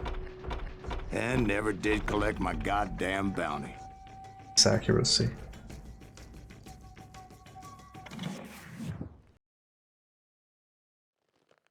Thank you, darling. It's interesting how the truth can sometimes seem might malleable, depending upon your point of view. Like how those dime novels make you out to be something you're not? Jack, don't be starting trouble. No, he's right. They do tend to exaggerate. Did they exaggerate your part in taking down the Daltons? Oh shit, the Daltons. Well, I was there in the flesh, boy, so I saw what happened firsthand. Oh.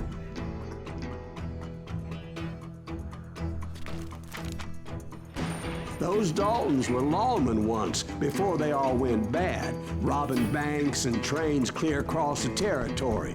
Until Coffeeville, of course. I was one of the citizens who took up arms that day. Fighting on the side of the riot? I did my best, sir. We all did.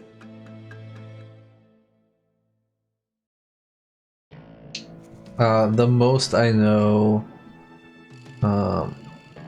about the Daltons is them being in Lucky Luke, which I think probably European people know as a comic and cartoon, and probably US people mostly know as a bad SNES video game. It was early morning. One of my friends was a local gunsmith, and he handed out firearms to anybody who'd take one. You see, the Daltons got it in their heads to rob 2 banks at the same time. 2 banks on the same damn street. Story was Bob Dalton's girl was always writing him about how he had no ambition. Oh, you're nobody next to Jesse James, she'd say. Finally, the bastard took his brothers to Coffeeville just to shut her up. Right. It's always the woman's fault. Well, the locals recognized the Daltons right off. Yeah, nugget of truth, I'm assuming, about the Daltons. Oh, dime novels, no. Dime novels. The term originated with the first book in the Beadle and Adams dime novel series, Alaska, the Indian Wife of the White Hunter by Anne S. Stevens, dated June 9, 1860. The series ran for 321 issues and established all the conventions of the genre. From the lurid woodblock print covers to the melodramatic and sensational stories, they were popular among young working-class audiences, mostly owing to the increased literacy rate of society in general at the time. They told all sorts of outlandish tales, usually in a western setting. Their style was simple and accessible, the characters were one-dimensional, but they were page-turners, and a forerunner of modern-day mass-printed paperbacks and comic books. They turned many real characters of the day, outlaws and lawmen alike, into celebrities of sorts. They helped create the modern romanticized mythology of the Wild West that continues on in Hollywood westerns and TV shows to this very day. Interesting. I actually didn't know about the term dime novel. Before they could get away, half the town took up arms to defend their property. Their first mistake was pulling a job in their own damn hometown. The boys grew up in Coffeyville, so everybody knew them. The bank teller tricked them, telling them the time lock on the safe wouldn't open till 9:30.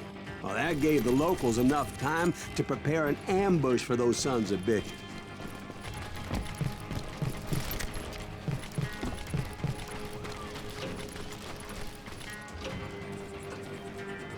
Oh, okay. What do I mean, do?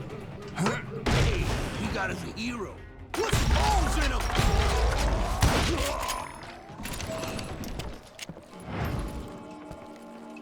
The Dalton brothers are said to be incompetent cousins of the real Dalton gang. Yeah, I haven't read Lucky Luke in a very long time. Lucky Luke in Serbian is called Talichni Tom.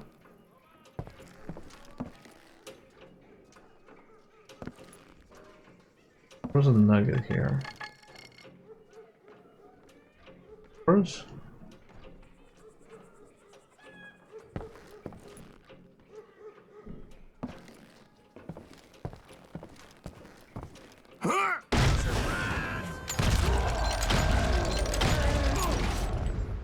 The brothers paid dearly for their stupidity, but everybody knows they had it coming. There's more to it than that. I read all about that day, so I know for a fact that it went down very differently. Or not guess. High noon. A posse of U.S. Guess telling the story. marshals were on the rooftop across the street. Get ready, boys. They're gonna make a move. The lawmen had been tracking the Daltons for months. Now they finally had them dead to rights. Among them was a bounty hunter feared by many a lawbreaker. The marshals tried to get the Daltons to surrender. They'll give up eventually. We just gotta wait for some bitches out. This bounty hunter knew that the brothers were far too proud to ever lay down their guns. So he went in there alone to confront those criminals. That's really funny. One of the marshals shouted, "Where are you going? Are you crazy?" Hey, where do you think you're going, dumbass? That rifle's mine. But he paid him no mind. Let's see, we have any points here. Dual wheel. Grab two revolvers and give them a hell. When you carry a revolver, you can press a wheel up or 3 to dual wield. Yeah, let's buy dual wielding. This one.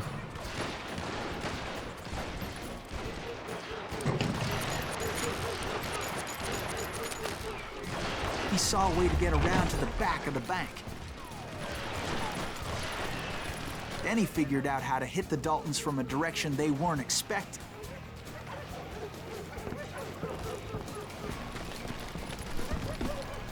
From above. Fortunately, a water tower was right there. A moment later, he was climbing up a steep ladder, laughing at danger as he did. Yeah, ladders are known to be extremely Brave dangerous. men like him who risked their lives to tame this wild country.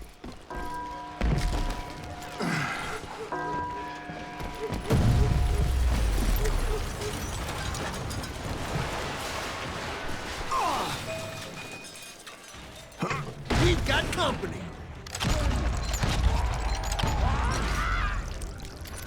Heroic men like him, who did what other men couldn't or wouldn't to make this country free.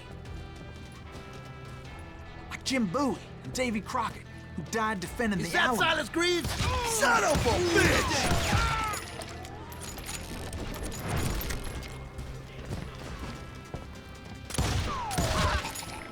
You can't hide from me.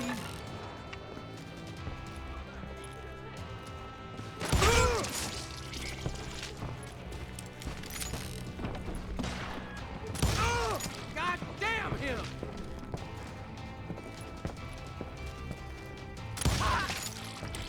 Yeah, dual wielding revolvers is pretty cool.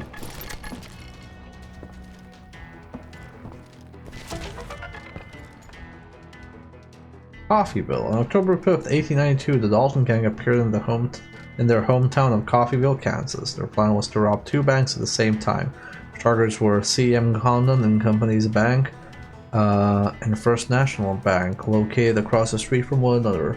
Brothers Bob, Grad, and Emmett and their compadres Dick Broadwell and Bill Power split into 2 groups wearing false beards. Okay, wearing false beards, they showed up at both banks when they opened, planning to pull off a quick double heist. One of the groups robbed their bank without incident, but the other was outfoxed by a brave bank employee who convinced the bandits that the safe was protected with a time lock, which wouldn't open for another 10 minutes. They waited for it to open, and in that time the entire town rallied against them. The citizens of Coffeeville recognized the brothers in spite of their less than clever disguise and had no intention of letting them escape with the money. A bloody gunfight broke out in the streets of Coffeeville, and the entire gang was killed except for the youngest, Dalton Emmett, who was shot 23 times. Excuse me? He was sentenced to life in prison but was released after 14 years. He would often say it was a U.S. Marshal Heck Thomas who pushed the Daltons into attempting that crazy plan by tracking them so relentlessly.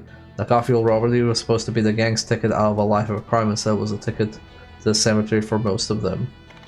I assume that the reason they didn't sentence him to death was they were like, okay, if he survived 23 shots, like, just fucking, just put him in jail, fuck it, man. Like, the ground does not want this man. Okay, so we have an ad that I need to run again, so hang in there, chat. I believe in you. Stretch your fingies, stretch your joints, hydrate.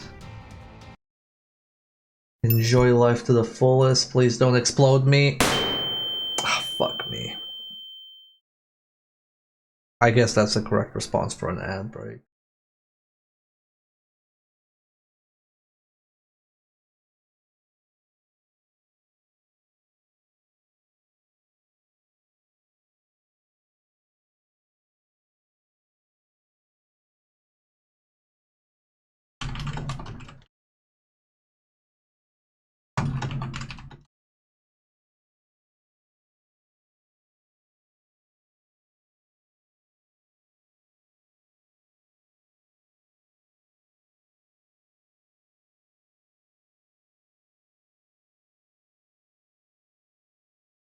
On into some stuff.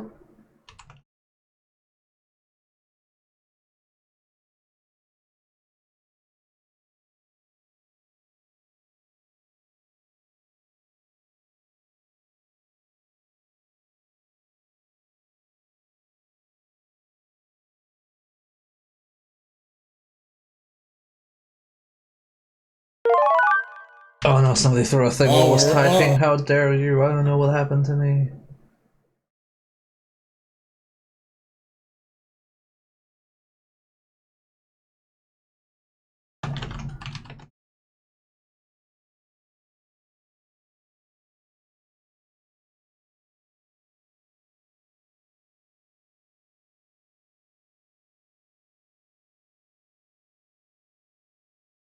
What did I turn? Oh, I turned into a Renamon. Oh, that's pretty cool. We haven't been a Renamon in a really long time. I miss being a Renamon. Chad, do you ever just want to be a Renamon? That's me. Many times. Rendemon? I like that. That's a good phrase. Renamons are really cool. Like, actually just like a really good shape. Not taking a shower because the power doesn't risk going out. That's good. Oh, thank you for the hearts. Sadly, this Renamon does not have any scalable things in particular. But honestly, it's a perfect shape already. What would we even scale? The smile, the eyes.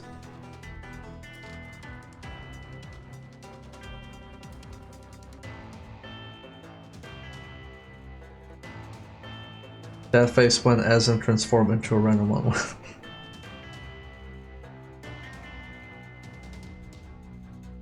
Okay. Also, Matt shot 23 times. Holy shit. I have learned so much about the history from playing this game. It's actually kind of amazing. Over there! Oh.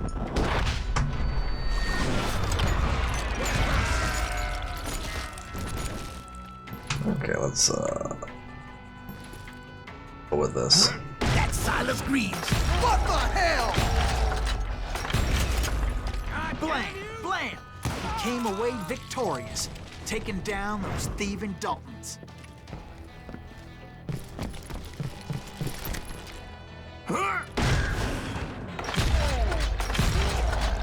Dolphins, you've been apprehended. His name was Silas Greaves, and when the dust finally settled, he was the last man standing. Sorry, kid, but that just wasn't the way it happened. Oh. Here's how it really happened, chap. It was early evening, not high noon.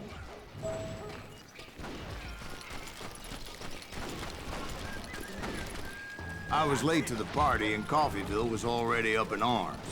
The Daltons blew up a safe and were all set to hightail it out of there. Those pathetic deputies surrounding the bank were dropping like flies. Apprehended.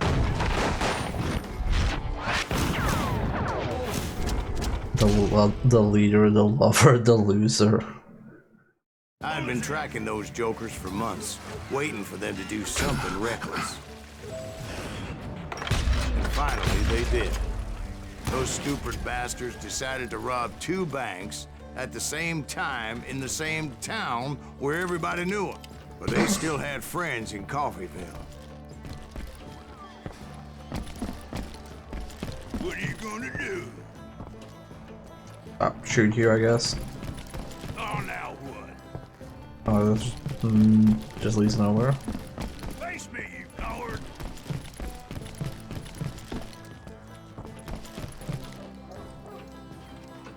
Shoot! Okay.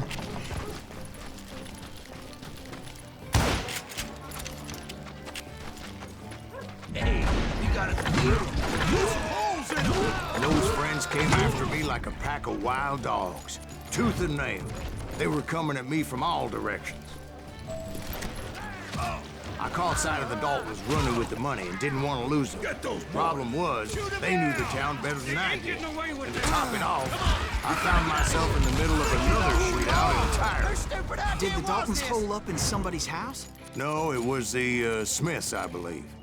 They were cousins of the Daltons, and they were shooting at the Browns, who were shooting at the Daltons, which wasn't any surprise, because those 2 families have been feuding forever. And since the Joneses are related to the Browns, they shot at the Smiths, pissing off the Heimhoffers, whose daughter recently married a Smith. Well, bullets were flying every which way as all the old feuds in Kansas caught fire all at once. There was a hell of a lot of pissed off people in Coffeyville that day. But that's just the way life is sometimes. Shit happens. It's so good. The Daltons. Related to the famous Youngers, the Dalton brothers, Grattan, Bob, and Emmett, gave up their jobs as lawmen in the 1890s to form the so-called Dalton Gang. The sole purpose of their enterprise was to rob trains and banks and make a hell of a lot more money than they ever did as peace officers. They also coveted a bit of the notoriety their more famous cousins enjoyed as members of the James Gang. One such robbery ended with the arrest of Grat, who then managed to astonish the marshals who had him in custody by escaping from a moving train. Grat stole a key to his chains from a napping guard and then jumped through the window right into a river while the train was passing over a bridge. The Daltons weren't always so lucky. One of them, Bob, desperate to make a reputation as an outlaw that would surpass that of Jesse James, suggested an incredibly daring plan. He wanted to rob 2 banks at the same time in broad daylight. On October 5th, 1892, the brothers rode into Coffeyville, their hometown. They hid behind fake bears and attempted to do what no outlaw had done before. I like the implication of like, oh, they hid behind fake beers, which is something nobody has ever done before because it's fucking stupid. Their bold plan ended in complete disaster for the brothers and their comrades in arms. Bob died that day and his brother Emmett, shot 23 times, miraculously lived, went to prison, and was later pardoned. He died in Hollywood in 1937 after trying his hand at being an actor, an author, and a real estate agent.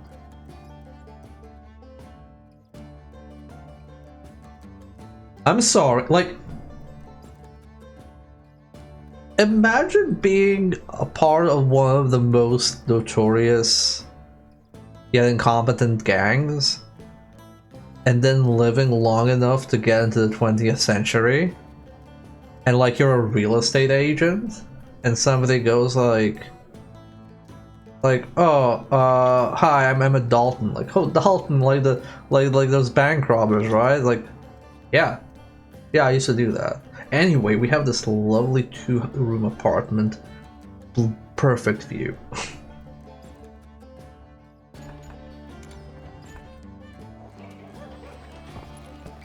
I'm learning from this that history is actually kind of fucked The up. Dalton boys knew I would never give up. Those Daltons weren't the sharpest knives in the drawer, but they always stood together. They set a trap to slow me down and allow at least 2 of them to escape. The 3rd brother stayed behind to plant me, just in case that trap of theirs didn't work. Okay, I'm not sure how to avoid those.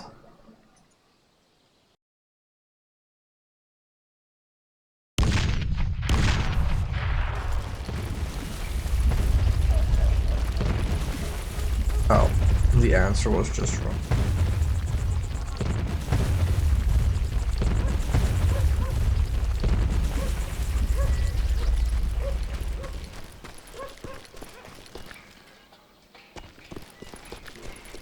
It was Emmett, the youngest, and he decided to stand his ground and face me down. I ain't afraid of you, Silas Reeves. This is where it ends for you. He was determined to protect his brothers. And I understood how he felt. Taking me on all by his lonesome wasn't exactly a recipe for a long life. I'm gonna tear you apart. To be fair, he has a shotgun and I do not.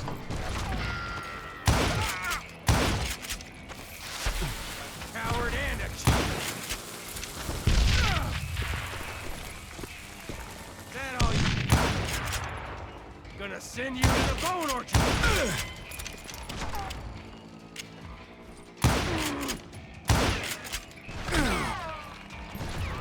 Oh, I'm out of dynamite. Okay. I'm like, where am I throwing dynamite? But Emmett Dalton survived the robbery in Coffeyville. He's the only Dalton who did. They say he was shot 23 times. Well, Dwight, who do you think put all those damn holes in him? Did you count the bullets, Ivy? Oh, was that 23? But I have to admit, I might have been 23. that boy had grit.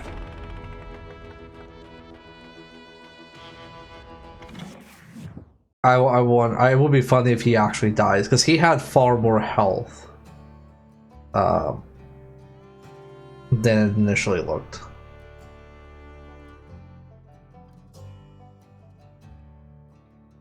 Power up.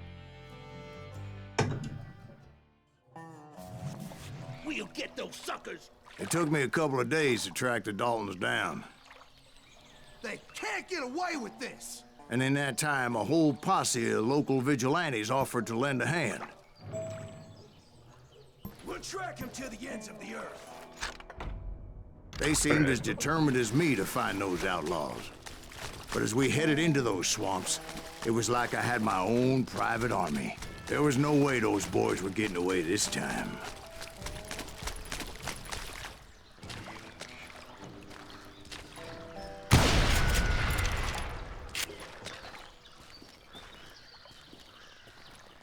It was early fall, right? Beautiful time of year. At least you had the weather on your side.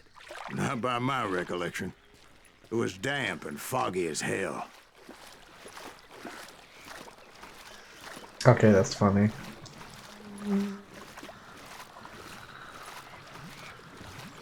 It was tough to stay on a true course, so we kept an eye out for landmarks.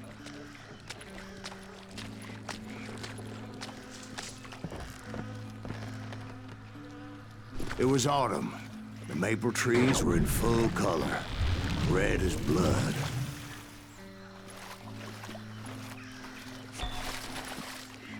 The rains that year were torrential, so the whole area was flooded. The vigilantes had spread out wide, and pretty soon I couldn't see anybody.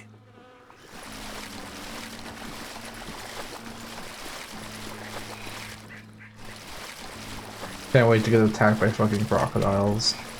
Or alligators, rather. Bury 'em in the swamp. Let 'em where they Wait, stand. I pressed Some theta. bitches ahead of me wanted to do me harm, so I had to face them alone. I wondered why my compatriots didn't come running when they heard the shots. They don't like you. It's you or me. Guess it's here.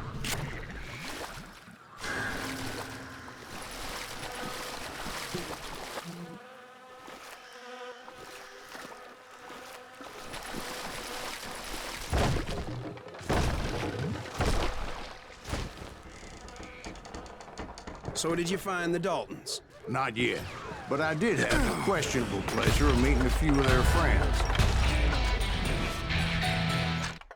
New skill. Don't stop for killing friends, so soon your combo meter will stay active for 50% longer. Better chaining and longer combos mean more experience. Yeah, I'm good with that. Actually, I like that some of these skills affect whatever you're doing, not just like the dual wielding.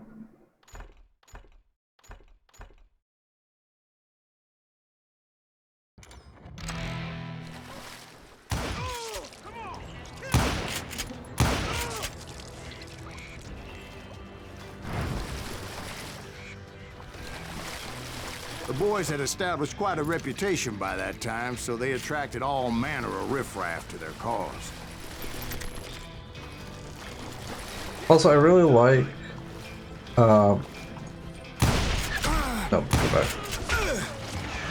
I really like that these little like red indicators,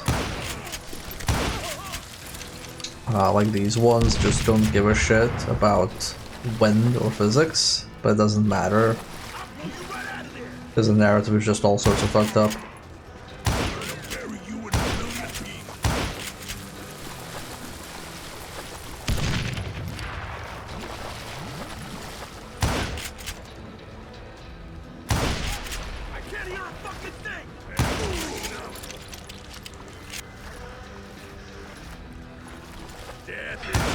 Point being, I was under serious attack. What to ask? Who the fuck is Shotgunner? I don't remember that. Bank robber. And my reinforcements was nowhere to be seen.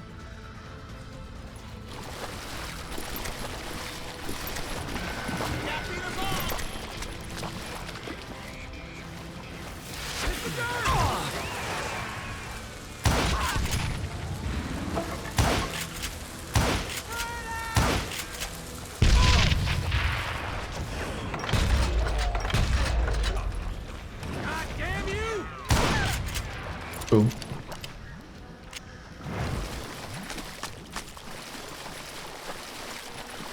But luckily, a barn materialized as if right before my eyes. I scrambled up top to get a better view. Oh, thank God somebody spawned Baba Yaga's barn here.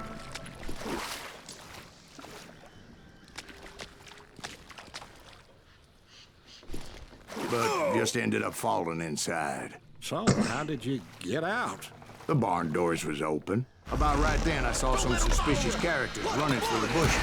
Of course, I followed them.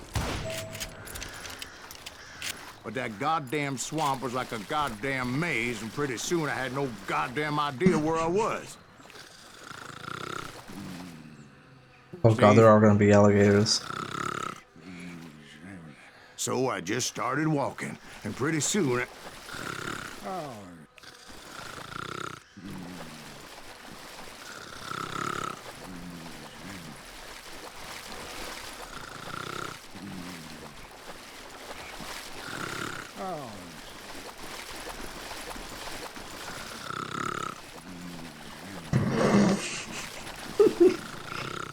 I was just not telling the story while this guy's storing.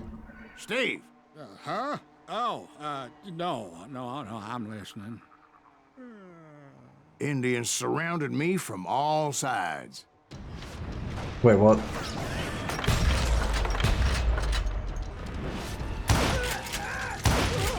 Why Indians?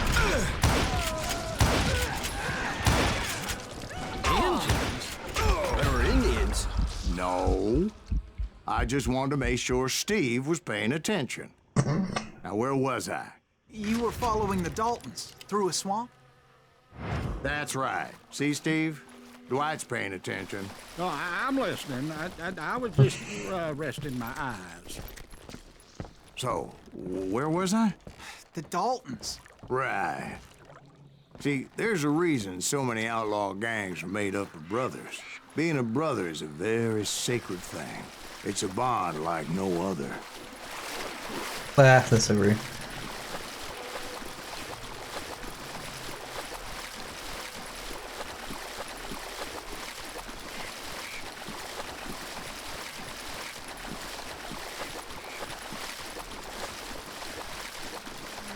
Brother ceremonial.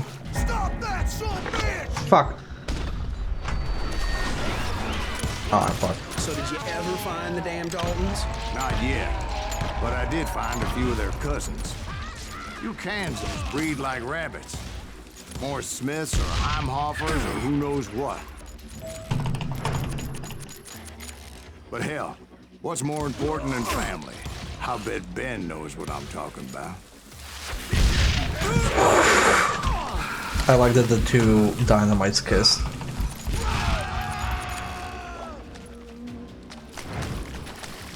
You think I don't see? Ow. I jerked my mouse too much. Kill that!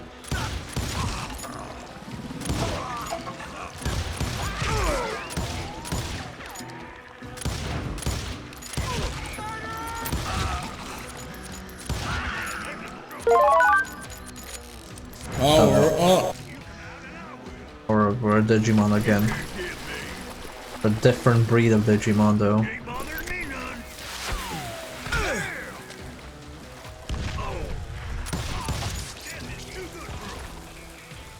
Yo, swamp graveyards are fucked up, by the way. What are you gonna do?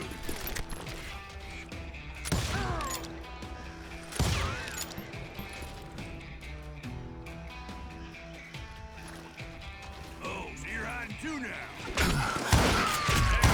Trouble. Yeah.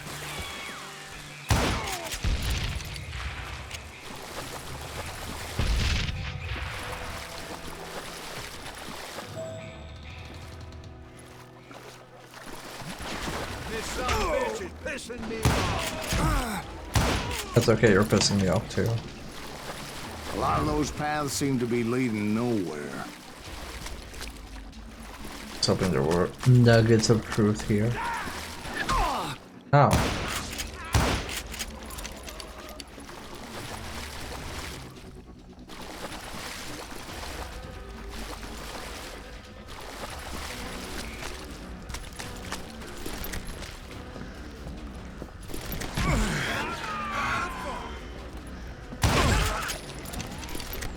Ow.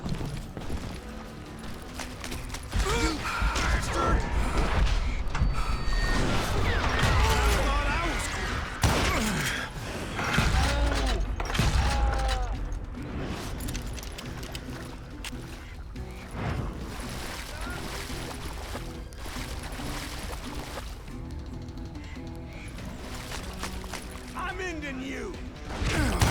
Ow. Damn it. I should have taken cover. I am indeed dead.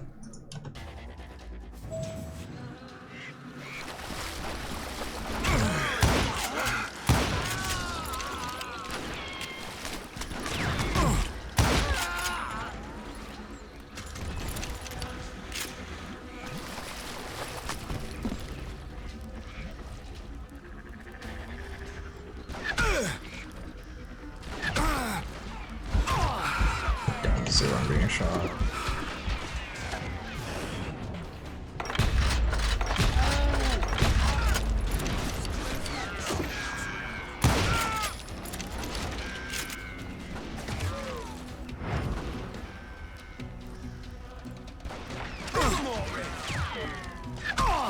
I don't see the guy. Oh, that's why I didn't see him.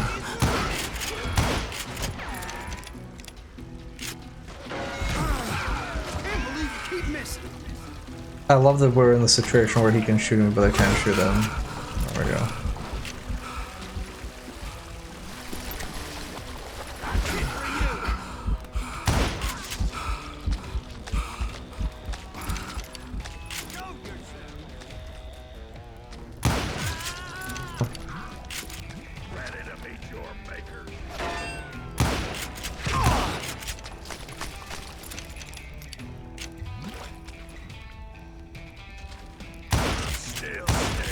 I knew those Dalton boys were out there somewhere, standing together against anyone who would threaten them.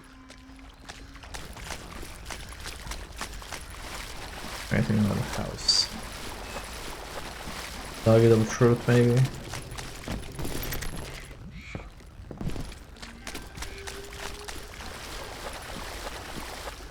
The approach to unreliable narration in this game is very good. Yeah, the delivery and style of this game is impeccable.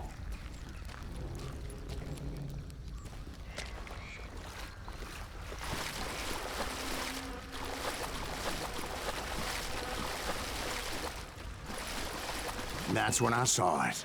A goddamn steamboat. A steamboat in a swamp? Yeah, Steve, but this wasn't much more than a wreck, really. But how'd a damn steamboat end up in the swamps? Yes, it floated off during the flood of '89. Now, was it a stern wheeler or a side wheeler? What? Does that really make a difference, Steve? It was a steamboat with a goddamn army on board. It Well, was it makes then a that a difference. fusillade of bullets come raining down from on high, and those vigilantes who accompanied me weren't anywhere to be found. But among those men that were shooting at me, I thought I saw some familiar faces. Hey, Anox, how's it going?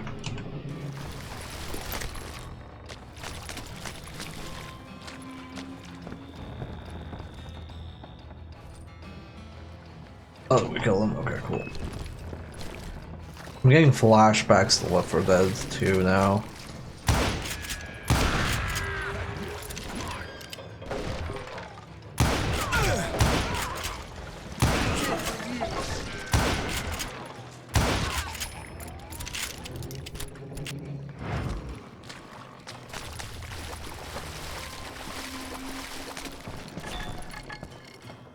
I knew one of these houses would have a nugget.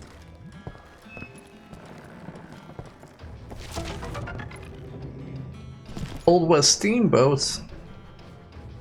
While the founding fathers of the United States were writing the Declaration of Independence in 1776, over in France the first successful steamboat was completed. In the United States, the first steam-powered boat was built by John Fitch in 1787. By the first half of the 19th century, American rivers were teeming with steamships. It was a blessing for the economy. River transport was much faster and cheaper than any kind of land transportation. Numerous ports and shipyards appeared, the ships themselves needed maintenance and dock workers, and all that meant new jobs. Of course, early steamboats were far from perfect. Many sunk for any number of reasons. Boiler explosions and fires were common causes of accidents. Between 1811 and 1899, 567 steamboats were lost in the United States. Okay, despite that, people were eager to use this new means of transportation. There were even the enormous Palace steamers built to ferry passengers and cargo across the North American Great Lakes in the mid-19th century. The Titanic was the largest steamship in the world when it sank and remains history's most famous and decidedly unlucky steam-powered ship. In the second half of the 20th century, steamers were almost completely replaced by diesel-powered ships. Okay. Somewhere up there, the Daltons were waiting on me.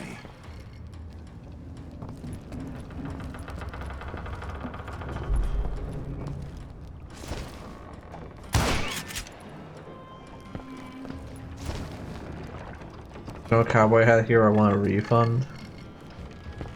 The cowboy hat is a hypothetical. Like, if I were to wear a cowboy hat, would you still love me? Not saying I am wearing a cowboy hat. Ish.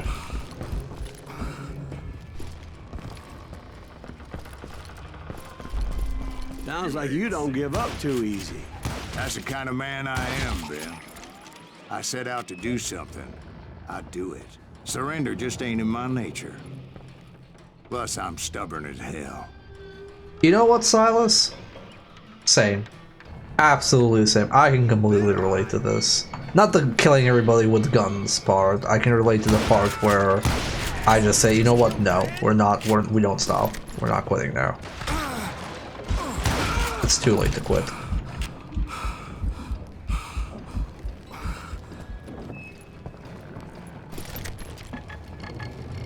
Hey, give me that nugget. Love me some nugget.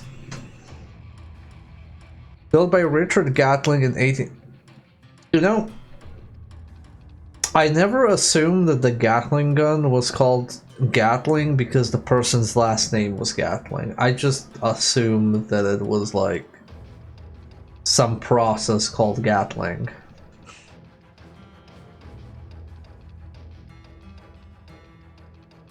I knew about the Colt revolver. But I thought like Gatling was like, you know, a word for like how revolver is revolving. I thought like Gatling was, I guess it Gattles or something. I don't know. John Gatling and Metro Gatling combos. Yeah, that's why I thought it was called a Gatling combo. Built by Richard Gatling in 1861, the first deployed in combat during the Civil War, the multi-barreled Gatling gun was one of the precursors of the modern machine gun. But unlike modern machine guns, it was not fired automatically, but rather operated by a gunner who had to crank it. Yeah, sometimes you gotta crank it. During each turn of a hand crank, each barrel fired a single shot, after which it ejected the spent cartridge, loaded a new round, and in the process cooled down. This allowed for a high rate of fire without the barrel overheating. The Gatling gun offered an unheard of high rate of fire and was relatively easy to reload. In the right hands, they were a devastating weapon. Gatling guns were finally replaced by the self-powered Maxim machine guns that used recoil energy to eject spent cartridges and insert fresh ones. In its prime, however, the Gatling gun was a fearsome weapon. Yeah, it's kind of fucked up that that was available in, like, the 19th century, to be honest. The Maxim gun was also named after a man, Hiram Maxim. Okay. Simon Punish Cavendish. Yes, and also Frederick Perry, the inventor of the Perry. And his son, Riposte.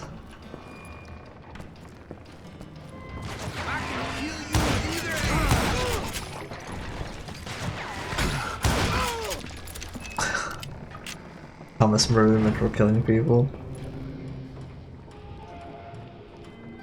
Oh, I remember looking up a ton of stupid guns when I worked on one of my projects.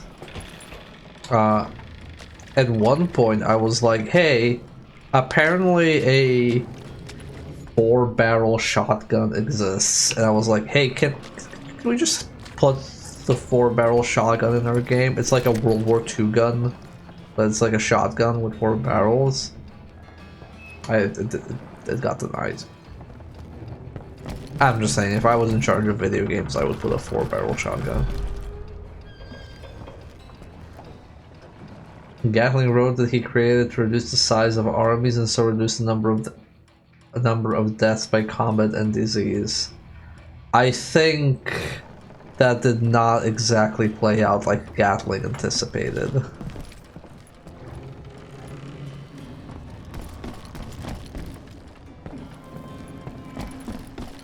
Right about then, much to my relief, the vigilantes finally arrived. Their leader motioned at a cabin in the middle of the top deck, pointing me directly at the Daltons. I finally had them, after months of dogged pursuit. But it turned out that they had me. Take him out! I'm sending you to hell!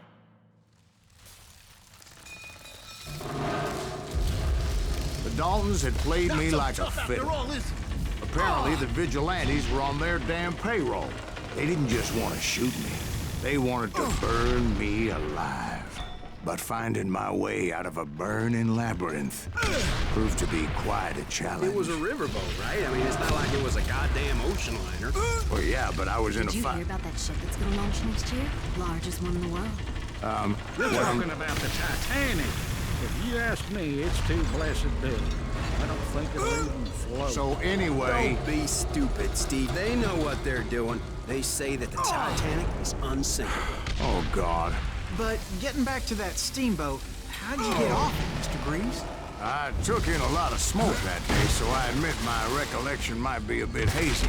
But somehow I managed to finally disembark. It was time to settle this once and for all.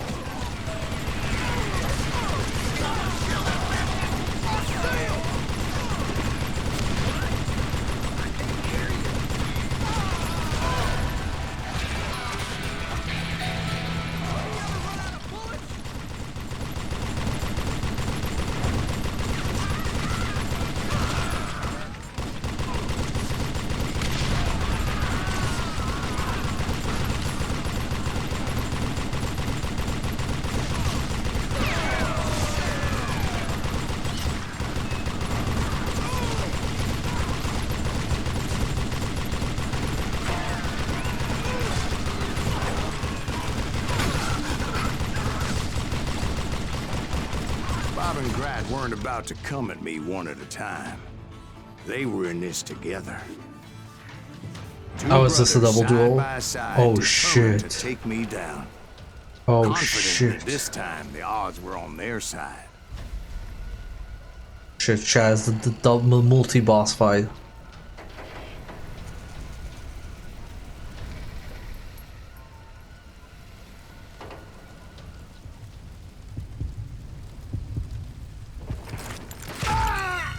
Damn it. That'd be tricky.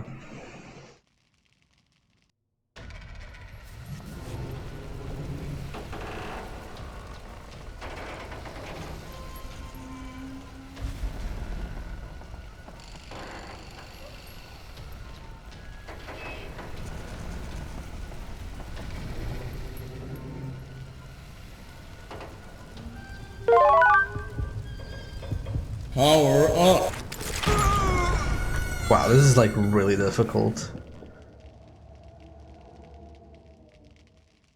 Can't draw first. We can't be a coward. Okay, so the guy on the left draws first, or the guy on the right draws first.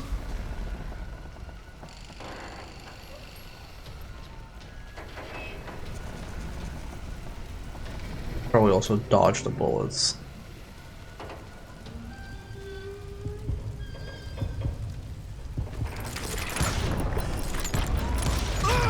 Ah, shit. I guess my first shot missed the guy.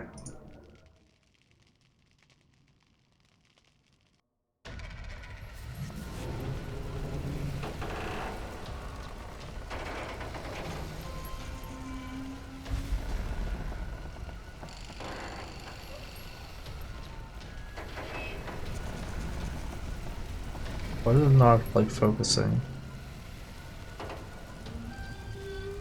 Wow, this is like not doing anything. Yeah, like it wasn't focusing, it wasn't doing anything. What the fuck? Keep your. I know I need to keep my enemy focused. Two We're brothers not. side by side, determined to take me down. Confident that this time the odds were on their side.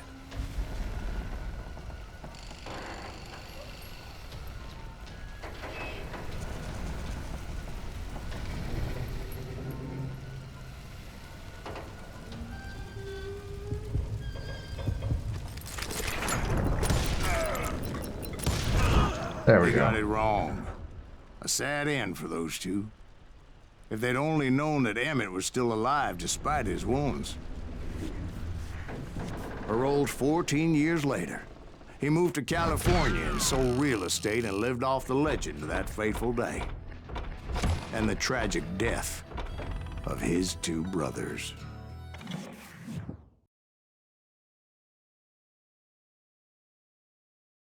My own brothers died tragically as well, truth be told. A wild bunch. It was 1868, and me and my older brothers were pulling a tidy profit running cattle into Juarez, Mexico. One night after my brothers retired for the evening, I found a little poker game in a cantina with a couple of cowboys. and I just couldn't lose. I even won an old Spanish coin that had to be 100 years old. Well, I was mighty pleased with myself the next morning as my brothers and I rode for Texas. But before we crossed the border, those cowboys caught up with us. It was Johnny Ringo, Roscoe Bob Bryant, and another asshole named Jim.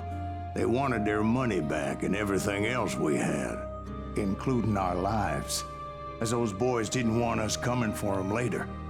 Bob put that old Spanish coin in my mouth and said, "I won't have it said that I left you with nothing, boy." Well, those horses bolted, and there we hung as those bastards rode away. The branch finally snapped under the weight of the three of us, but being my older brothers were bigger and heavier, they were already dead. And right then I swore to myself that I would avenge them. Ringo you know about. But Bob eluded me, until I heard he was riding with the Wild Bunch.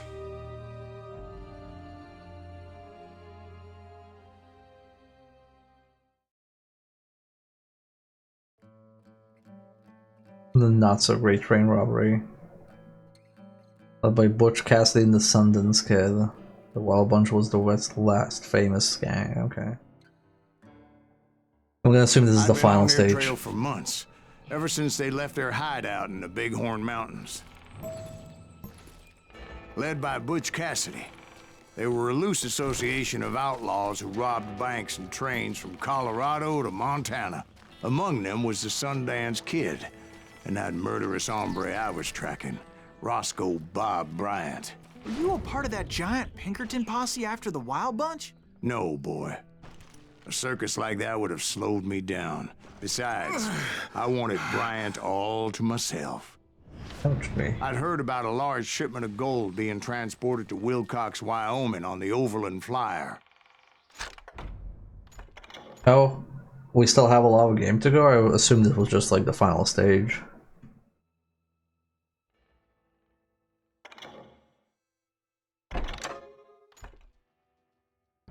I figured the Wild Bunch would likely hit such a treasure, and by God, I figured right.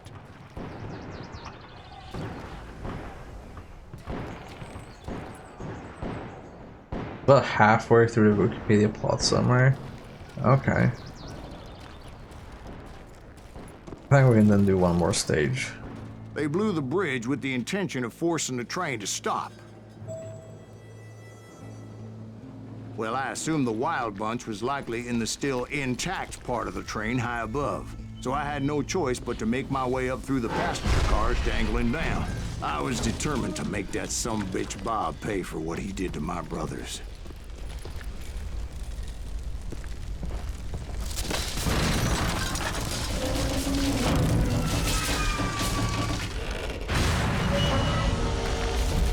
Okay, goodbye train.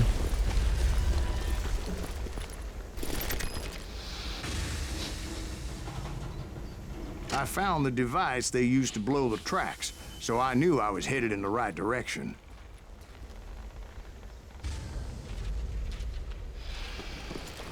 Yeah, I think finishing this and then wrapping up the rest on Wednesday is perfect. Gang and had no choice but to dispatch them. From there, I had to negotiate an even more precarious route. But first, I would need to get my ass out of there. That horse is jacked? It's a horse.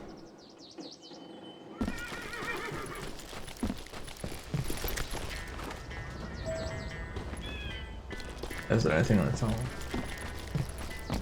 It's like seeing a kangaroo and going, wow, that kangaroo is jacked. Like, yeah, it's a kangaroo. Horse is juicing. Draw your Sona as a jacked horse. I jumped from the frying pan into the fire as the train was clearly fixing to fall. I had found I've never the gang, ridden a horse, but in no. order to find old Bob, I needed to fight my way forward past a whole passel of desperados. Outside, inside, any way I could, I made my way towards my prey. Well, what about the passengers? It was mostly a freight train, as I recall. There were no passengers aboard that day.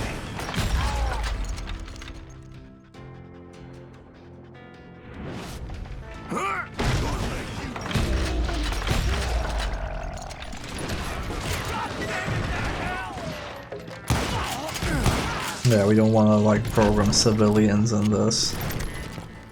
Would put the game out of scope. As I mentioned before, I am not fond of heights. But I was too busy dodging bullets to worry about falling to my death. You know, I like good train levels in games. Train levels are Odds fun. were I was likely to die that day anyway. So I was determined to take down as many of those bastards as I could. You can't hide from me.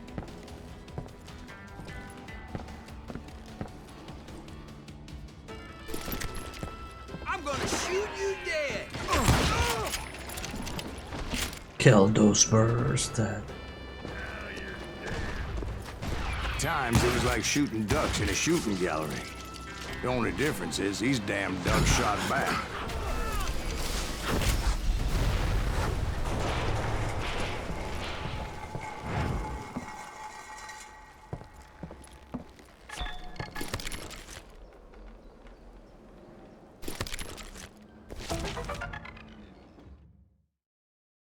George Flatnose Curry. George Sutherland Curry, better known as Flatnose Curry, was a mentor for another famous outlaw, Harvey Logan. Logan, who adopted the last name of his more experienced friend, came to be known as Kid Curry, the wildest of the wild, but keepy. Kid Curry is a good name. Both men robbed banks together and later joined the famous Wild Bunch led by Butch Cassidy and the Sundance Kid. Flatnose participated in the famous Union Pacific Overland Flyer train robbery near Wilcox, Wyoming in 1899. Flatnose and Kid Curry delayed the posse formed in the wake of the robbery and killed the marshal in charge. Now a year later, Flatnose was in the business of cattle theft in Utah when his luck ran out. Bullets found him when Sheriff Jesse Tyler tracked him down. On hearing the news, Kid Curry decided to avenge his brother from a different mother. He made his way to Utah and killed Sheriff Taylor and his deputy in a bloody shootout. Okay. Seems like a standard issue life. I kept hoping the law would show up and give me a hand. You mean like that giant Pinkerton posse that I read about? Did they come riding in, guns a-blazing to help?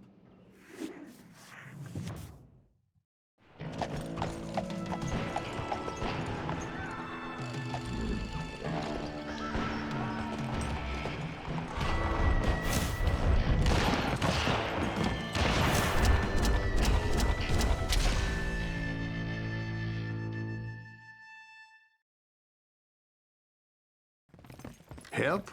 From the Pinkertons? No, son. I had to fight the Wild Bunch all by my lonesome, as usual. Who the hell is that? Spread out! He's out of his mind! Take cover! Your luck just retreat! Retreat!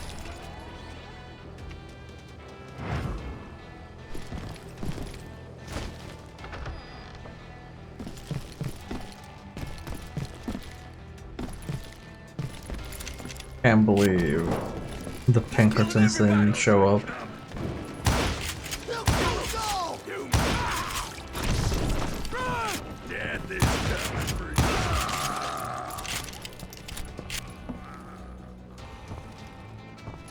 Yeah, no, the narrative in this is great.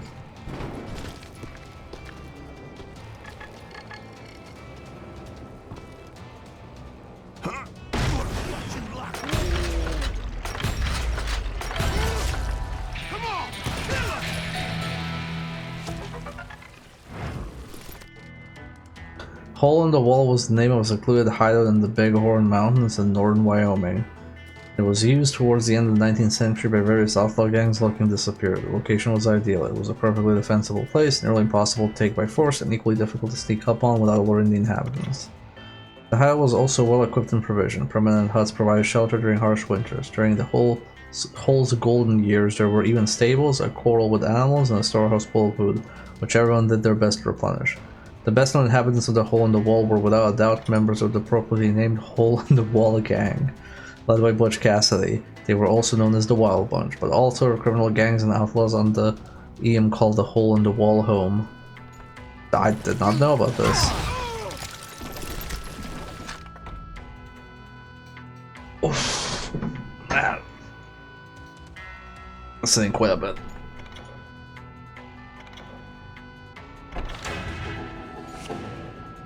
Here we got the engraved ranger.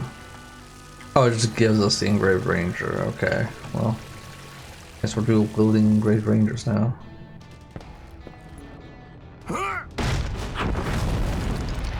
My guess is those dime novels didn't portray this as it happened, did they? Only a few stragglers were left. I had to cut them down pronto if I was going to stay on old Bob's trail.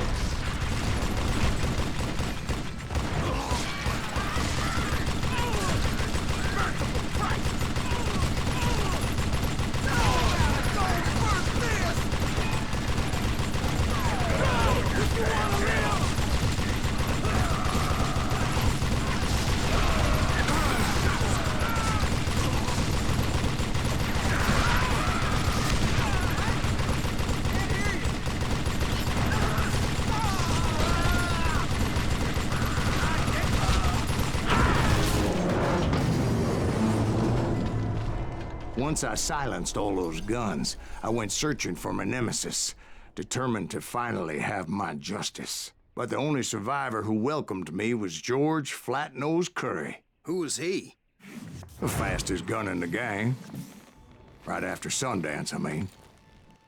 And Kid Curry, and maybe Elsie Lay. Though some folks might dispute that.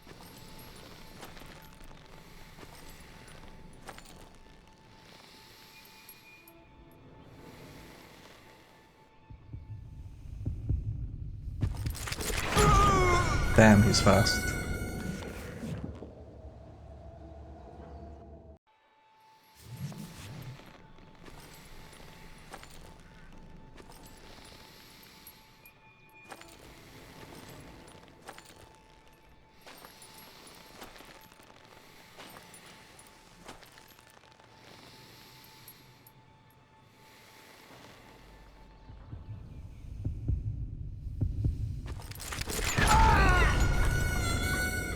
Putting the mouse on him is actually harder than I thought. I also like how they let you bypass these boss fights by being a coward. Trying first.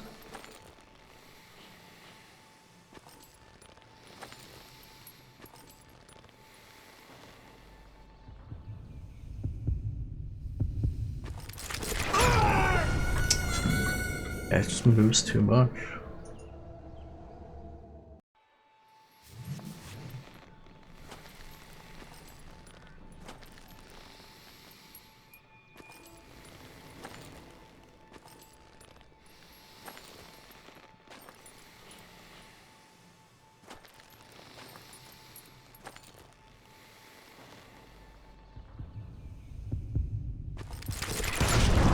On that very same day, Butch Cassidy and the Sundance Kid decided to leave the Wild Bunch behind and decamped for South America. No, it was a good shot. They ended up living down there for many years, but I'm sure you already know all about that.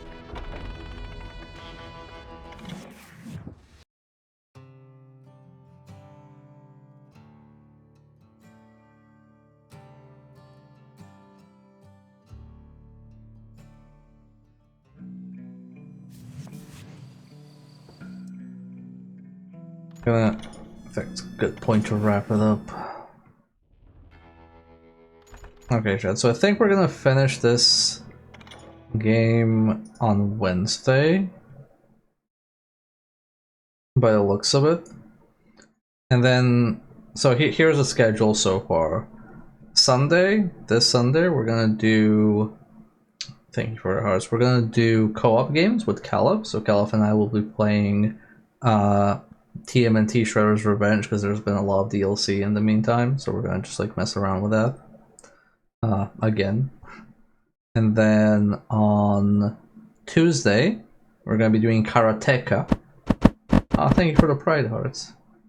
Wednesday, we're gonna finish this game. And then on Friday next week, we're gonna do some DOS games. We're just gonna do random DOS games. I'm just gonna sit down and dig through it. Then the Sunday after that, that is the 6th, I will probably do a Dragon Day. So that's kind of the schedule plan in the current future. Now, why I'm mentioning this is on October 8th, which is a Tuesday, so in not next Tuesday, but the Tuesday after, we will start playing through Silent Hill 2, the remake. I'm gonna see how far we get into that. But that's probably gonna be the last game we play through before I do my month-long like fundraiser for like moving, well, like helping with moving funds. So that's gonna last from October 15th to November 15th, where we're just gonna, every stream is gonna be wheel spinning. We're gonna have a big mega wheel. But I'll go more about that when we're closer to the date. But yeah, Call of Juarez, finishing that on Wednesday. I think this game is very good. Great narrative delivery. Love it. Great atmosphere, great gunplay. Honestly, I don't really have any real complaints about it. Who am I gonna send y'all to? Who is streaming what? So I'm trying to like nail down somebody. Would be an interesting follow-up. You know what? We have the Colonel in this game, and the Colonel was in Metal Gear, and we have DigiDoggy streaming Metal Gear Rising Revengeance. So I'm gonna send you all to DigiDoggy. Very good bean, very good streamer, actually very professional, far more professional than I am.